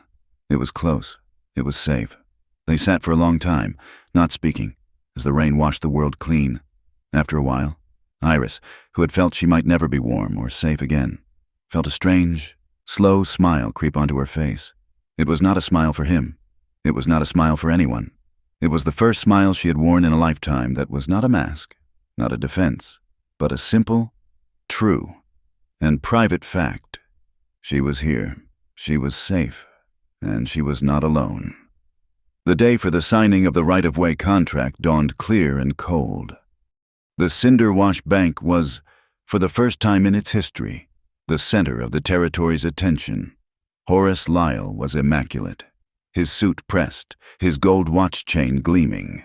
He was holding court in the center of his own lobby, a glass of morning whiskey in his hand, a stack of contracts on his desk. Patrick O'Rourke, the representative for the Transcontinental Railroad, was there. He was a man from back east, uncomfortable in the West, and he kept looking at his own, less ostentatious, pocket watch. The bank was full. Several ranchers, including Marcus Slade, were present, ostensibly to witness the great event, but truly to see the transfer of power. A toast, gentlemen, Lyle announced, raising his glass. He held up a letter, the one with the railroad's insignia. To the future, to progress, and to Cinder Wash, the new hub of the West. O'Rourke did not raise a glass. He cleared his throat. Mr. Lyle, this is all premature. As I mentioned, my legal team has not yet verified the final title, abstract from the county. A formality, Lyle boomed, his confidence unshaken. A trifle, the Callow homestead, legally purchased by my associate Mr. Crow, who is right here. He clapped a visibly sweating Ezekiel Crow on the back. The land is ours. The deal is set. While Lyle postured, Iris Callow was 40 miles away, in the cold, dusty, book-smelling vault of the Sagebrush County Courthouse. She and Agnes Fairweather stood before the county's master ledger, a book so large it had its own lectern, a book that held the deed to every acre, every spring, and every hope in the territory. Agnes had the book open to the Callow homestead, registry number 44A. She was not reading the ink. She was touching the page, her calloused, expert fingers, the fingers of a woman who understood the earth, were tracing the very edge of the paper, where it was bound into the spine. "This is it," Agnes said, her voice a low, certain rumble. "What?" Iris asked, her heart pounding. Agnes scraped her fingernail lightly at the binding. "The paper. It's wrong." She pointed to the opposite page. A deed from 1860. "Look, that's a linen rag page. You can see the fiber, the way it's laid. It's strong. It's made to last 100 years. She then tapped the Callow page. This is wood pulp, cotton fiber, at best. It's new. It's from a different mill. This page was cut out, and a new one was glued in." She looked at Iris, her eyes clear. "They didn't just forge your name, Miss Callow. They forged the county record." At that same moment, back in Cinderwash, Pico Morales was not at the ranch. He was in the one place he'd been ordered to frequent, the saloon. He found Fenwick at a back table, nursing a whiskey, looking bored and smug. Pico, playing the part of a nervous ranch hand, slid into the chair opposite him. "Mr. Fenwick, buy you a drink." Fenwick's cold eyes appraised him. "I'm not particular to ranch hand company." "No, sir, of course," Pico said, his voice a conspiratorial rush. "It's just, you're a man who sees things, a professional. I've got a situation." Pico signaled for a bottle. He spun a fast, convincing lie. "It's the boss, Calder. Since they arrested him, he's gone. Strange, paranoid.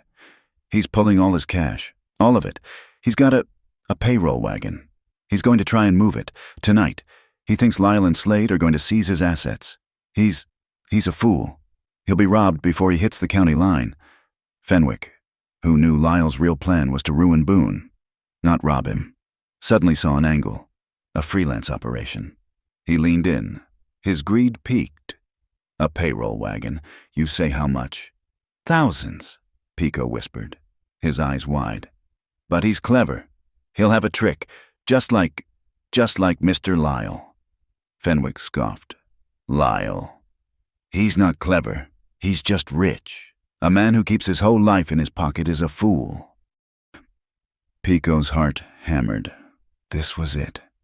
"What do you mean?" Fenwick, drunk on his own sense of superiority, tapped the side of his nose.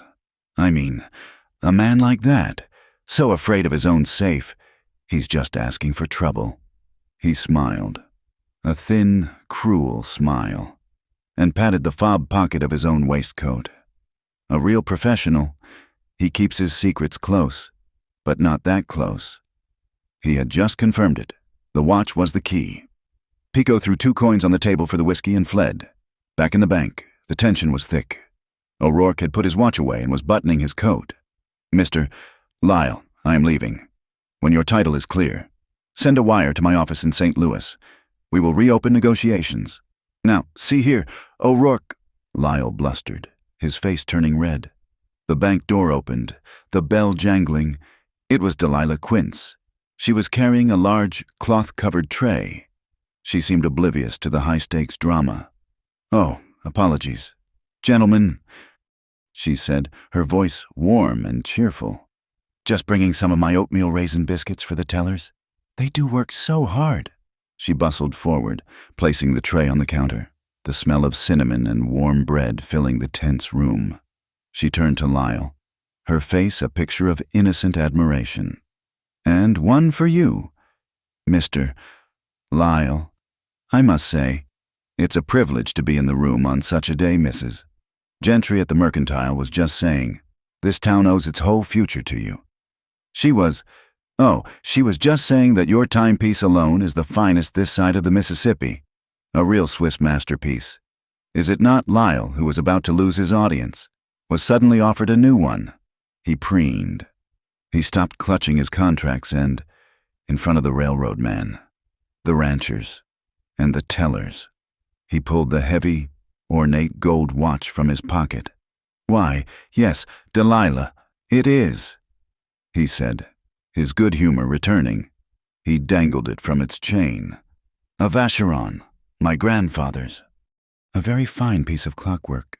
Oh, the workmanship, Delilah breathed, stepping closer. I've heard those Swiss, they have tiny little springs, and secret compartments. Is it true? Lyle chuckled, flattered into a fatal act of hubris. He was desperate to re-establish his superiority in front of O'Rourke. More than true, my dear. He held the watch in his palm. He pressed a small, hidden catch on the ornate rim. There was a soft click. The engraved gold backing of the watch did not open. Instead, the face of the watch, glass and all, hinged open, revealing a shallow, felt-lined compartment. And inside, gleaming against the red felt, was a small, folded key and a dark brass object. No bigger than a thumbnail. A collective. Quiet gasp came from the tellers. The bank door opened again. The bell did not jingle. It was shoved open. Hard. Horace Lyle. Marshal Tobias Gray's voice was a sheet of ice. He stood in the doorway. And he was not alone. He was flanked by the district judge, Elias Northrup, a man whose severity was legendary, and a grim-faced Patrick O'Rourke, who looked as if he had just been waiting outside for his cue. The trap, meticulously set, sprang shut. Lyle's face, a moment ago flush with pride, turned the color of ash. He fumbled the watch, his hand snapping shut. Marshal Judge, what is the meaning of this intrusion? Mr. Lyle, Judge Northrup said, his cold eyes sweeping the room. We are here with a warrant issued by my court, based on a formal complaint. We are here to inspect and seize your official bank seal and any and all duplicates. On what grounds? Lyle sputtered, his voice high. This is an outrage. On the grounds of fraud. Mr. Lyle. The voice came from the doorway. Iris Callow walked into the bank. She was flanked by Agnes Fairweather. She was not a frozen, half-dead fugitive. She was not a whispered rumor. She was a woman, in a plain dress, her hair pulled back, her eyes clear and cold as the law itself. The room was dead silent. Mr. O'Rourke, Iris said, addressing the railroad man first. He had the decency to look ashamed. I am Iris Callow, the legal owner of the Callow homestead. My letter, I trust, arrived.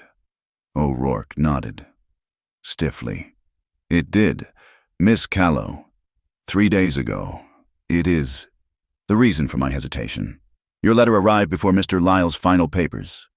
Agnes Fairweather stepped forward, holding a document.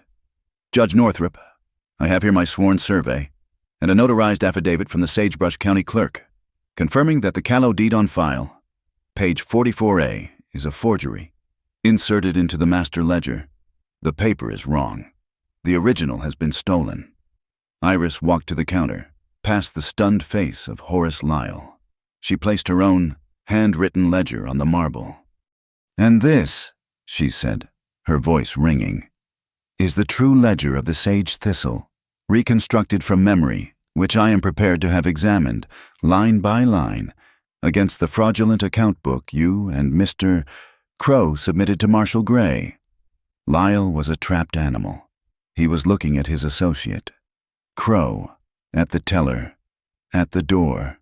Marshal Gray pointed, his finger unmoving, at Lyle's clenched fist. The warrant includes all duplicates. Mr. Lyle, the watch! Open it!" Trembling with a rage that had consumed his fear, Lyle opened his hand. He opened the watch. Gray plucked the small, brass object from the felt lining. He placed a block of sealing wax on Lyle's own desk. He lit a match, melted the wax. He pressed the seal into it. He then took the fraudulent land transfer from O'Rourke's file. He held a magnifying glass over the seal on the document. He held it over the new wax impression. He looked up, his face grim. "It's a perfect match, Your Honor," Gray said to the judge. Down to the hairline crack in the lower curve of the B, in the back of the room. Fenwick, who had been drawn by the commotion, went pale. He had used that seal. He had been the one to press it into the wax. He had been set up, and Lyle was the only one who could connect him to it. Lyle, his world collapsing, his pride in ruins, looked for a sacrifice. He found one. He rounded on his partner. "Crow!" he shrieked. "You fool! Tell them she's the thief! Tell them it was all her!" Ezekiel Crow, damp with sweat, his piety shattered, his greed exposed, finally broke. The sight of Iris, alive, clean, and accusing, was too much. He raised two shaking hands, as if to ward off a ghost, and he screamed, his voice a tearing, high-pitched wail that echoed in the stone-floored bank. "She's the devil! She's the one! She was supposed to be dead! That girl was supposed to be lost in the storm!" A profound, absolute silence fell on the room. Every person present the ranchers, the tellers, the judge. The marshal had just heard a confession, not of theft, but of conspiracy to murder.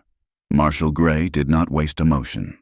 He walked past the frozen, gaping Horace Lyle. He grabbed Ezekiel Crow by his collar, spun him around, and snapped handcuffs onto his wrists. "Ezekiel Crow, you are under arrest for conspiracy to commit fraud and attempted murder." He turned, his face like thunder, to the pillar of the community. "Horace Lyle, you are under arrest for fraud, forgery of a public document, and conspiracy." As the deputy moved in, Fenwick, in the back, saw his entire life ending. He slowly, deliberately, unbuckled his gun belt and let it fall to the floor. He raised his hands. "I'll testify," he said, his voice a dead monotone. "I'll tell you everything. He hired me. He paid me. All of it."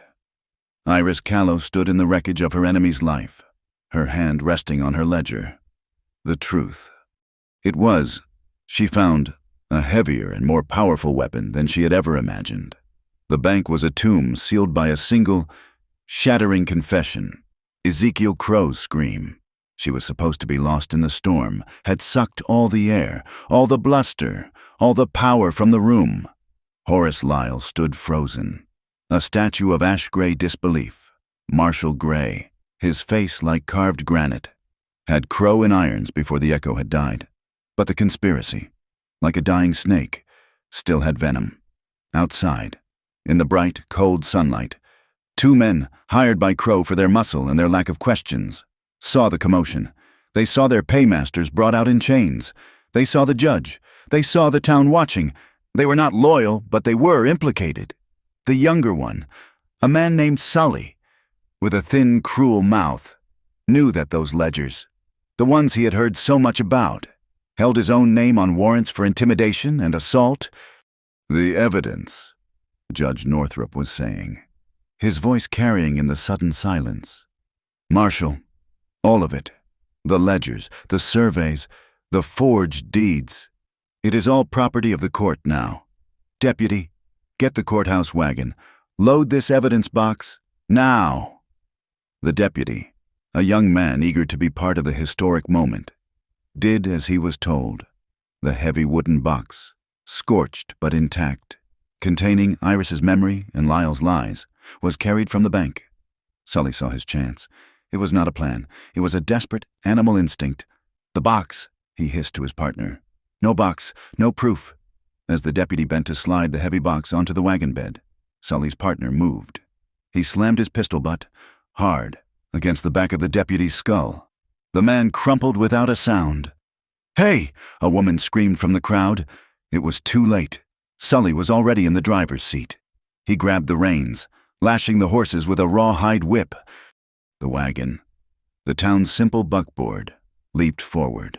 the wheels spinning, clattering over the hard-packed dirt. Iris and Boone were just stepping out of the bank's shadow, the victory still fragile and new on their faces. They saw the deputy fall. They saw Sully and Iris, with a gasp of pure horror, saw the wagon tear away. No, the ledgers! They have the ledgers! Sully whipped the horses, turning them, scattering the crowd, aiming for the one place he knew he could destroy his tracks, the high, wild country of the Dry Lantern Mesa. Boone did not hesitate.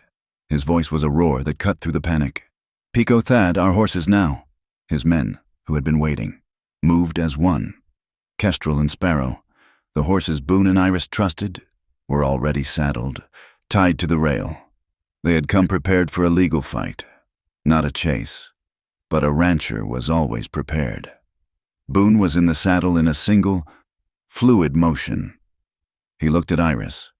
She was already untying Sparrow. Her face was not the face of the woman he had found in the snow. It was a mask of cold fury. She was a bookkeeper who had just seen her accounts stolen, and she was going to get them back. "They'll burn them," she said, her voice flat, as she swung into the saddle. "Not if we get there first," Boone said. He pointed Kestrel's nose toward the rising plume of dust. "They'll take the wagon pass. We won't." They rode, not as two, but as one. Kestrel and Sparrow, a matched set, thundered out of Cinderwash, leaving the shocked town and the marshal's posse to follow. Boone led them on a hard, dangerous shortcut, a goat track that cut straight up the canyon wall.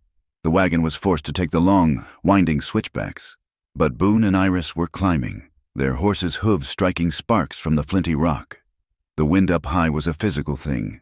It was a scream, a raw, cold force that tried to peel them from the saddles. From their vantage, they could see the wagon below them, a toy in a vast, rocky landscape. It was moving fast, too fast, the wheels skidding, sending cascades of shale down the mountainside. "He's going to kill those horses," Iris said, her voice tight. "He doesn't care." Boone shouted back over the wind. "He just cares about the fire." They pushed harder, Kestrel and Sparrow scrambling, their lungs burning, until they crested the ridge. They were ahead of the wagon now. Below them was a narrow, treacherous stretch of the pass known as the Step. On one side, a sheer wall of granite. On the other, a 500-foot drop into a jagged, dry chasm. The wagon was thundering toward it. "This is it," Boone yelled. "We stop them here, or it all goes into the canyon." They rode down, meeting the wagon head-on. Sully saw them. His eyes were wide with panic and rage. He saw Boone, the man he'd been paid to harass. He saw Iris, the ghost he'd been told was dead. He lashed the horses, trying to ride them down, to force them off the narrow path.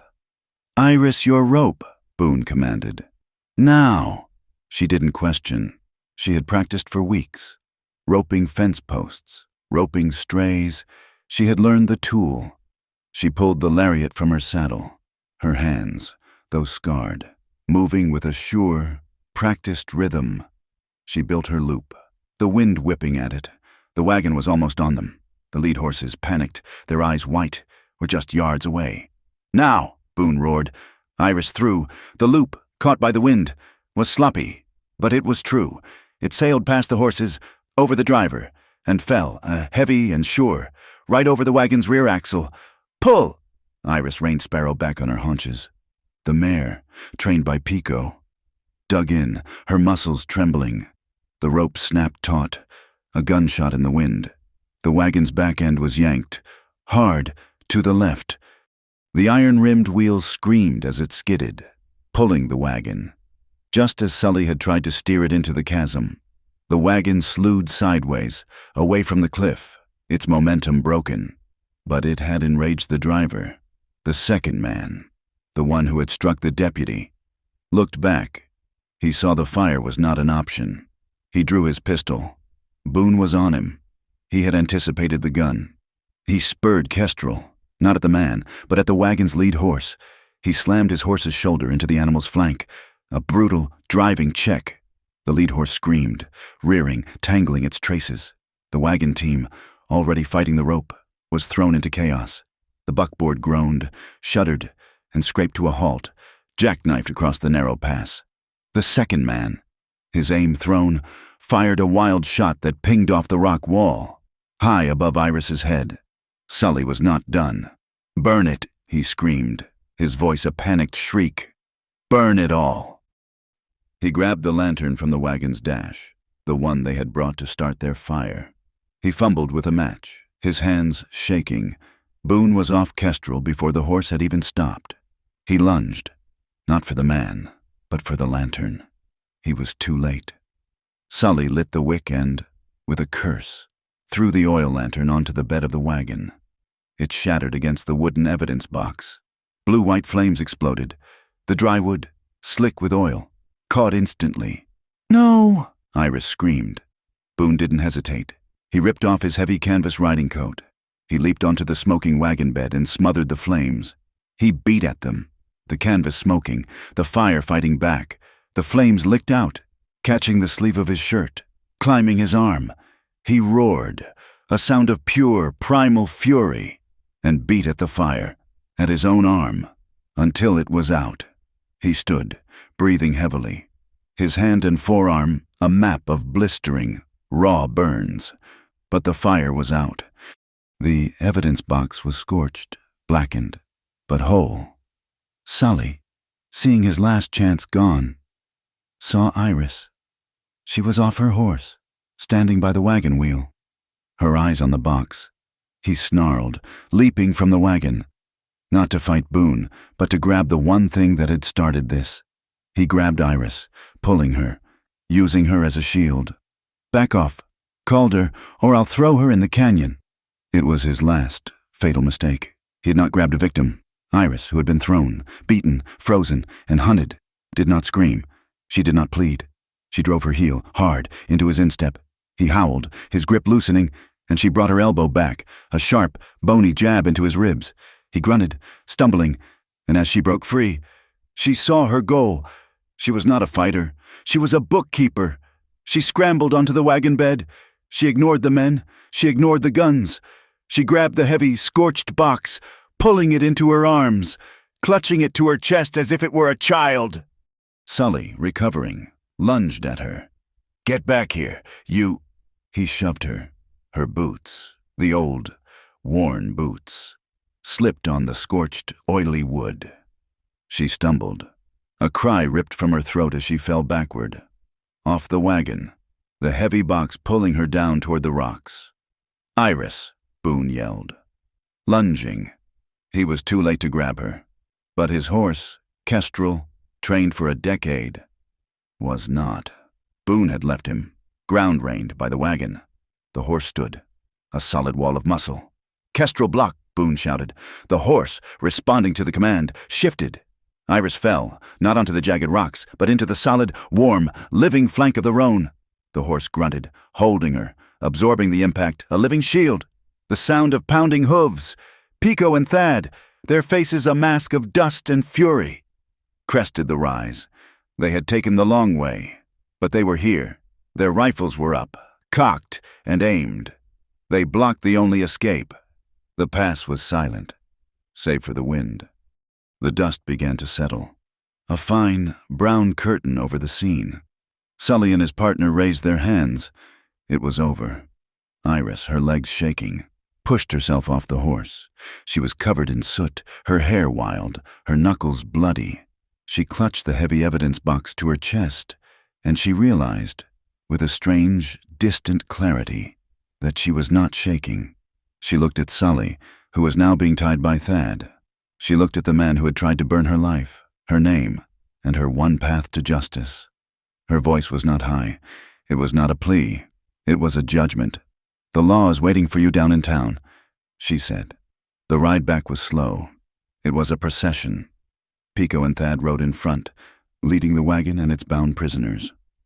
Iris and Boone rode side by side, behind. As they descended from the mesa, the town of Cinder Wash was laid out below them. And as they reached the valley floor, the bell in the small church began to ring, a slow, steady peal, calling the community to witness. They stopped in front of the marshal's office. Gray walked out, took in the scene, the prisoners, the scorched wagon, the burned man, the determined woman. He simply nodded. Boone swung down from Kestrel, his burned arm held stiffly at his side. He walked to Iris, who was still mounted on Sparrow, the heavy box laid across her lap.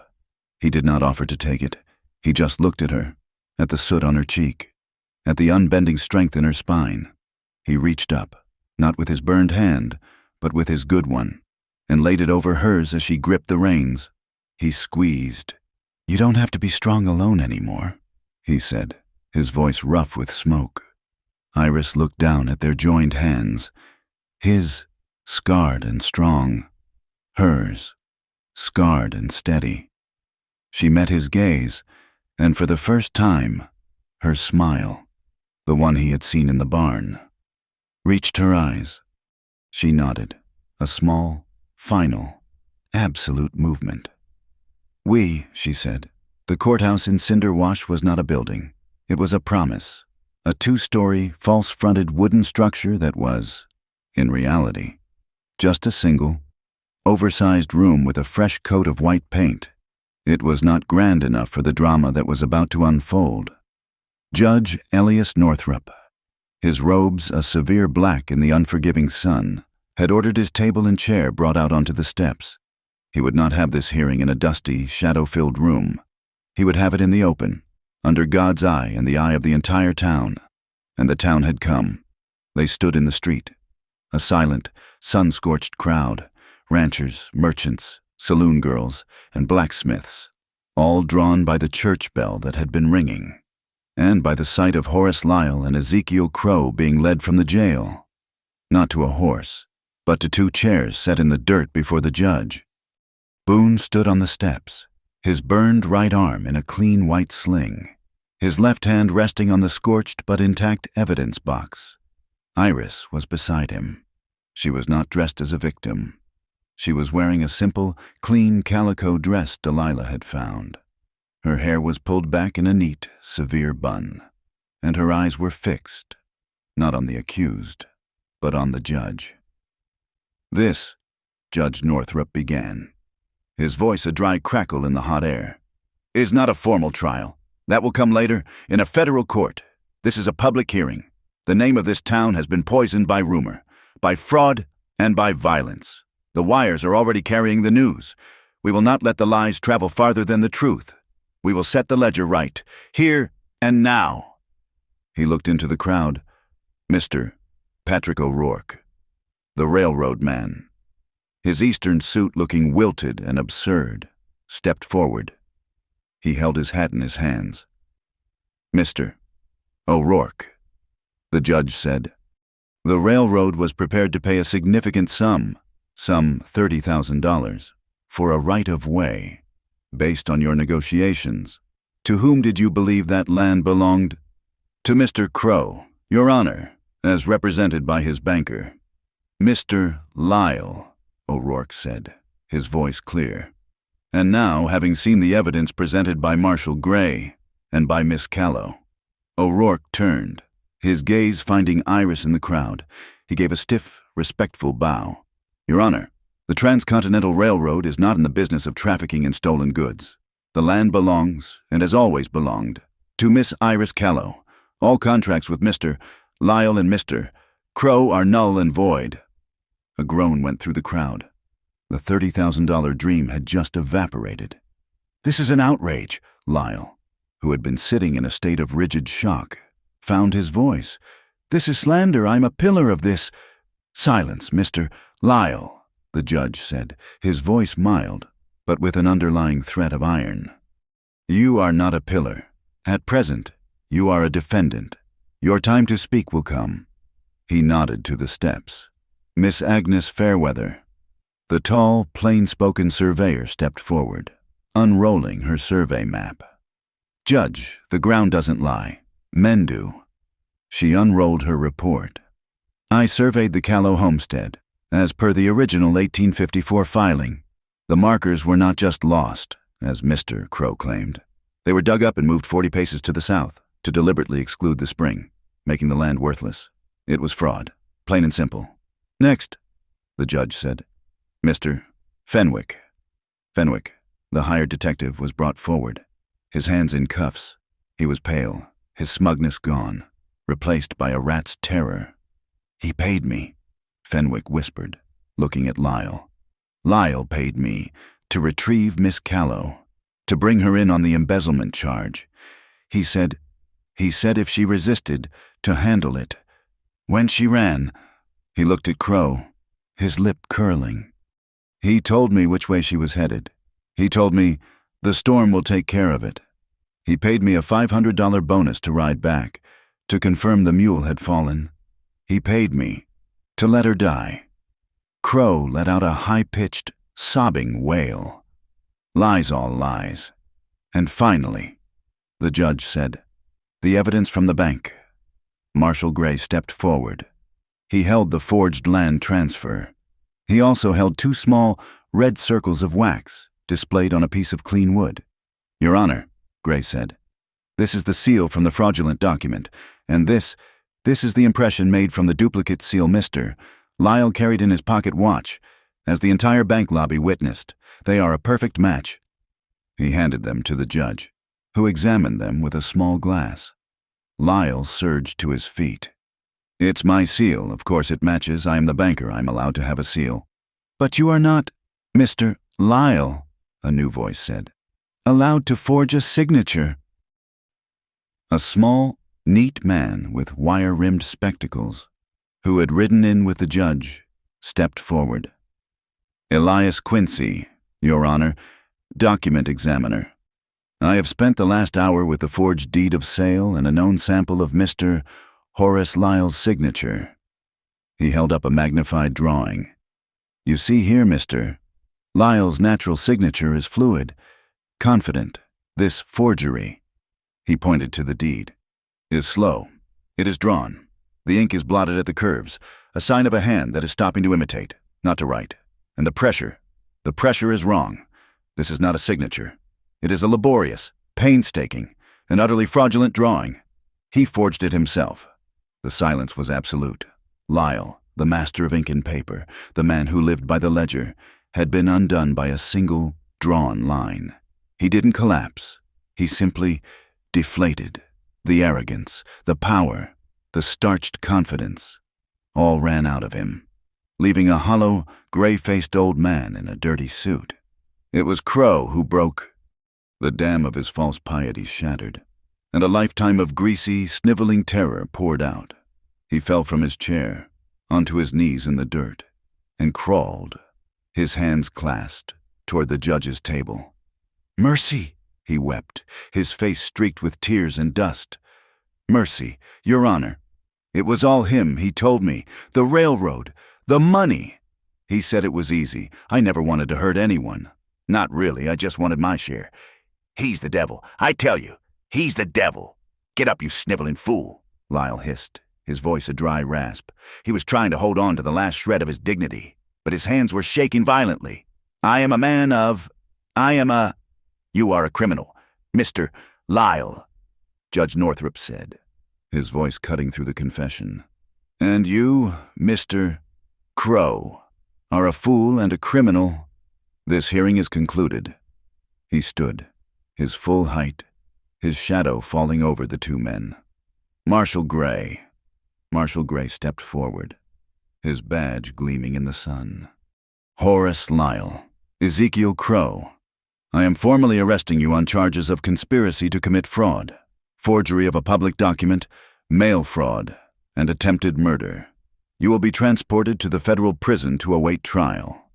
He turned to the crowd, his voice booming. As per the judge's order, the assets of the Cinder Wash Bank and all personal holdings of Horace Lyle and Ezekiel Crow are hereby seized by the U.S. Marshal's Service. This town has been defrauded. Restitution will be made. First, he looked at Iris, to the victims of their plot, and second, to the citizens of this community, whose trust they so profoundly violated. The crowd was a low, murmuring beast. They were angry. They had been made fools of. They looked at Lyle with a new, cold hatred. They had lost their $30,000 payday, and it was his fault. They looked at Iris, the woman who had brought this all down. with a mixture of awe, suspicion, and confusion. Iris felt the weight of their gaze. This was her moment. She could have let them be torn apart. She could have demanded her pound of flesh. Instead, she stepped forward. She did not look at Lyle or Crow. She looked at the judge and at the people of the town. Her voice was not loud, but in the sudden, expectant hush, it carried, clear as a bell. "I didn't ask for any of this," she said. "I did not come here for revenge. I don't need anyone to be shamed or paraded." She glanced at the two broken men, then looked away. "I only ever wanted one thing, for the truth to be put back in its proper place. I just want the ledger to be correct." A profound silence. She had not asked for blood. She had asked for an entry in a book. Into that silence, Boone Calder moved. He stepped down from the platform, his boots heavy on the wooden steps. He walked to her side.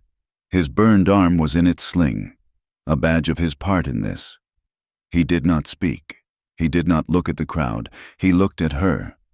And with his good left hand, he reached out and, very deliberately, took her hand in his. He did not hide it. He did not flinch from the stares. He just held her hand, publicly. A silent, unmoving statement of allegiance. From the back of the crowd, a single, sharp, piercing whistle cut the air. It was Pico. He was grinning, his hat pushed back on his head. Standing near the edge of the street, Delilah Quince, who had not moved, who had not said a word, slowly lifted her heavy canvas apron and pressed it to her face. Her broad shoulders began to shake with silent, relieved sobs. And the children, the ones who had been sitting on the fence of the land office, watching the entire proceeding as if it were a traveling show, suddenly understood. They didn't know about fraud. They didn't know about ledgers. But they knew a hero when they saw one. A boy in overalls pointed. "She won!" he shouted. They began to cheer, a high-pitched, ragged, joyous sound. And then, a single set of hands clapped, one of the ranchers, then another, and another. The applause, hesitant at first, then built. It was a wave of sound, a release of tension, a collective, communal acceptance. It washed over Iris and Boone, a validation, a forgiveness, a welcome. The scene faded, the sound of the crowd, the heat of the sun, all dissolved. The light was different now. It was the low, golden, holy light of dusk. The air was cool, smelling of sage and dust. The world was quiet. They were at the Callow homestead. The land that had been the center of the storm was now, once again, just land. Agnes Fairweather was holding a new, clean-cut cedar marker post. Iris was sighting through the surveyor's transit, her eye to the lens. Boone stood beside her, a heavy sledgehammer in his good left hand. "There," Iris said, her voice soft in the twilight. She lowered her head from the transit. "That's it. That's the spot, the line, the real one." Agnes moved, setting the pointed end of the cedar post into the earth. She held it steady, her two hands on the wood. "It's true, now," she said. Boone stepped forward. He hefted the hammer. He looked at Iris.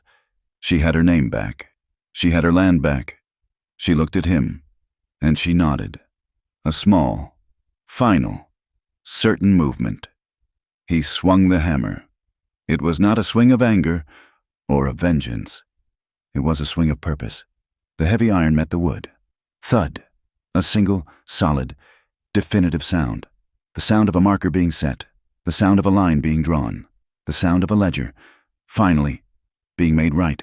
A season passed. The false, brutal winter that had tried to bury Iris Callow gave way to a spring so vibrant it felt like a correction. The meltwater, instead of just scarring the land, soaked deep. The high desert, starved for so long, responded with a sudden, defiant carpet of primrose and blue flax. The name of the place, Cinderwash, which had always spoken of ash and endings, began to fade.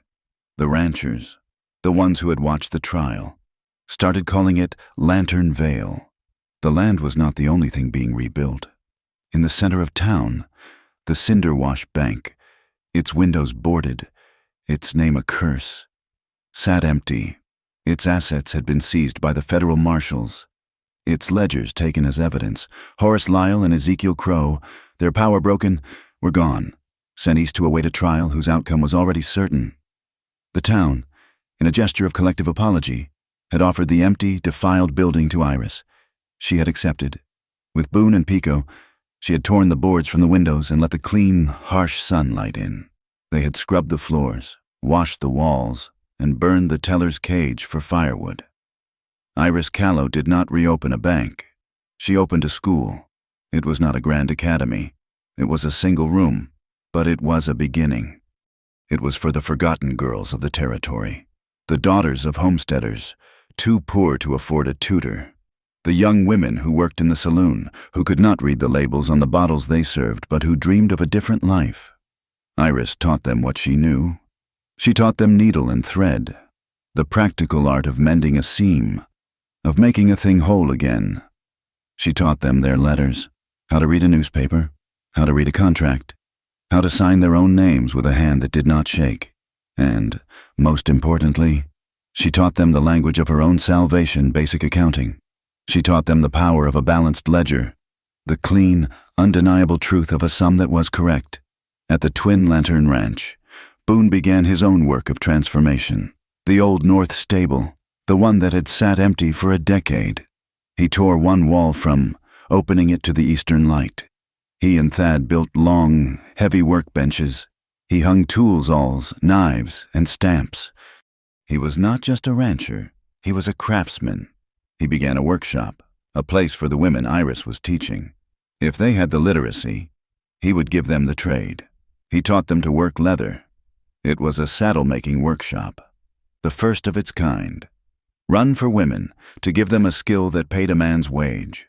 The sound in the valley, once defined only by wind and cattle, now changed. The rhythmic tap-tap-tap of a dozen small hammers on wet leather, the scent of oil and pine, the low murmur of voices reading aloud from a primer, all blended with the distant ringing of Boone's anvil. The wedding was not a public spectacle. It was a quiet fact, occurring in the middle of a workday, in the heart of the valley that now bore their name. It was not held in a church. It was held on the Callow homestead, on the very line that Agnes Fairweather had redrawn. Judge Northrop, his robes looking strangely formal against the wildflowers, rode out to officiate. The only witnesses were Delilah Quince, Pico, and Thad. Iris wore the same simple calico dress she had worn to the courthouse. She had no veil, no jewels, but as she was about to leave the ranch house, her hair pulled back.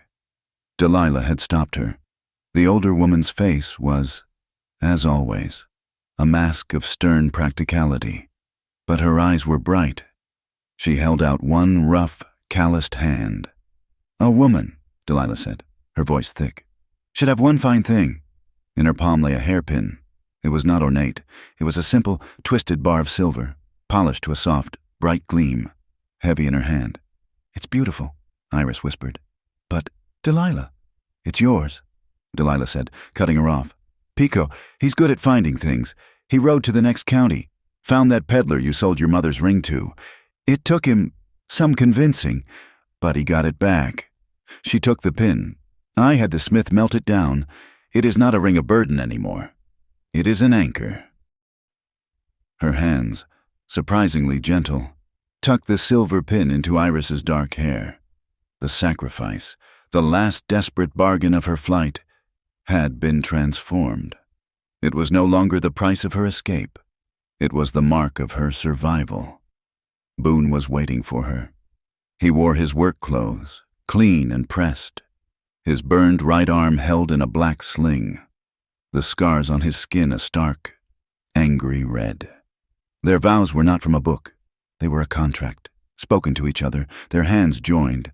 "We will choose each other," Boone said, his voice low, the same voice she had heard in the barn, the same voice that had said, "I am here, in the silence and in the storm." Iris met his gaze. Her own was steady. "We will choose each other," she replied, her voice clear. "When the ledger is balanced and when the debt is high." Judge Northrop had closed his book. I have never heard it said better. I pronounce you man and wife." That night, there was no party, no celebration. After the chores were done, after Delilah had banked the stove's fire, after the ranch had settled into its familiar, nightly rhythm, they walked. They did not go to the house. They walked, as if pulled by the same memory, to the barn. The air was cool, the storm long gone. The night was alive with the sound of crickets, 1,000 tiny, rhythmic heartbeats.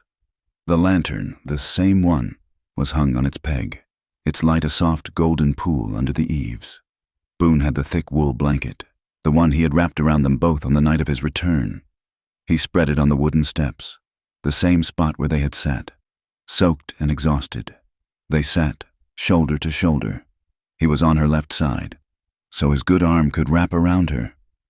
She settled into his warmth, a perfect, easy alignment, as if she had been doing it her entire life. She rested her head on his shoulder, his shirt rough against her cheek. They did not speak, they did not kiss, they did not need to. They just sat, breathing, their breath rising in a single, mingled cloud in the cool night air. They had been to the edge of death, of ruin, of violence, and had pulled each other back. Now, there was this, the quiet, the safety, the simple, profound, and hard-won luxury of a shared silence. They were an entry, complete, balanced, and correct. A week later, Iris hung the sign over the door of her school. It was a plain pine board, the letters burned into it by Boone's branding iron. It did not say school. It said, "Plain hands, bright ledgers, all are welcome." Her classes for the town's women, free of charge, had begun. Their new life was marked by the arrival of a visitor a month after that, Patrick O'Rourke, the railroad man. His eastern suit now covered in a fine layer of dust, rode up to the ranch. He was not there to negotiate. He was there to report. "Mr. Calder, Mrs. Calder," he said, accepting a cup of water from Delilah. "The contracts are signed. The $30,000 payment for the right-of-way will be in your new account by the 1st of the month." "That is correct," Iris said. It was not a question. "But I am here with a proposal from the board." He cleared his throat, suddenly uncomfortable. "The railroad is grateful for your integrity, Mrs. Calder. It saved us from a very costly and embarrassing mistake. We are building the depot, as planned, and a water stop. We would be honored if we could name the new depot Callow Stop." Iris froze. The name, her father's name. The name on the letter that had been her inheritance and her curse. The name that had almost cost her life. She looked at Boone. He was watching her, his expression unreadable. But his hand found hers. She looked back at O'Rourke. The wound, the point of her deepest pain, was being offered back to her, not as a scar, but as a milestone for the whole territory, a place where things and people arrived. She nodded. "Yes, Mr. O'Rourke, we would like that." That evening, as the sun began to bleed its color into the high, cold cliffs of the mesa, they stood on the porch of the twin lantern. The valley below was peaceful, the sounds of the workshop and the schoolhouse gone quiet. Boone stood behind her, his arms wrapped around her waist, his chin resting on her hair. He pointed with his good hand toward the horizon, toward the east, where the first survey crews were already at work. "From here," he said, his voice a low rumble against her ear. "From this ranch, from this valley, all roads lead home." Iris smiled. It was the smile he had seen in the barn, the one that had been hers alone, but she was sharing it now. She leaned her head back, resting against his shoulder. A final, perfect alignment.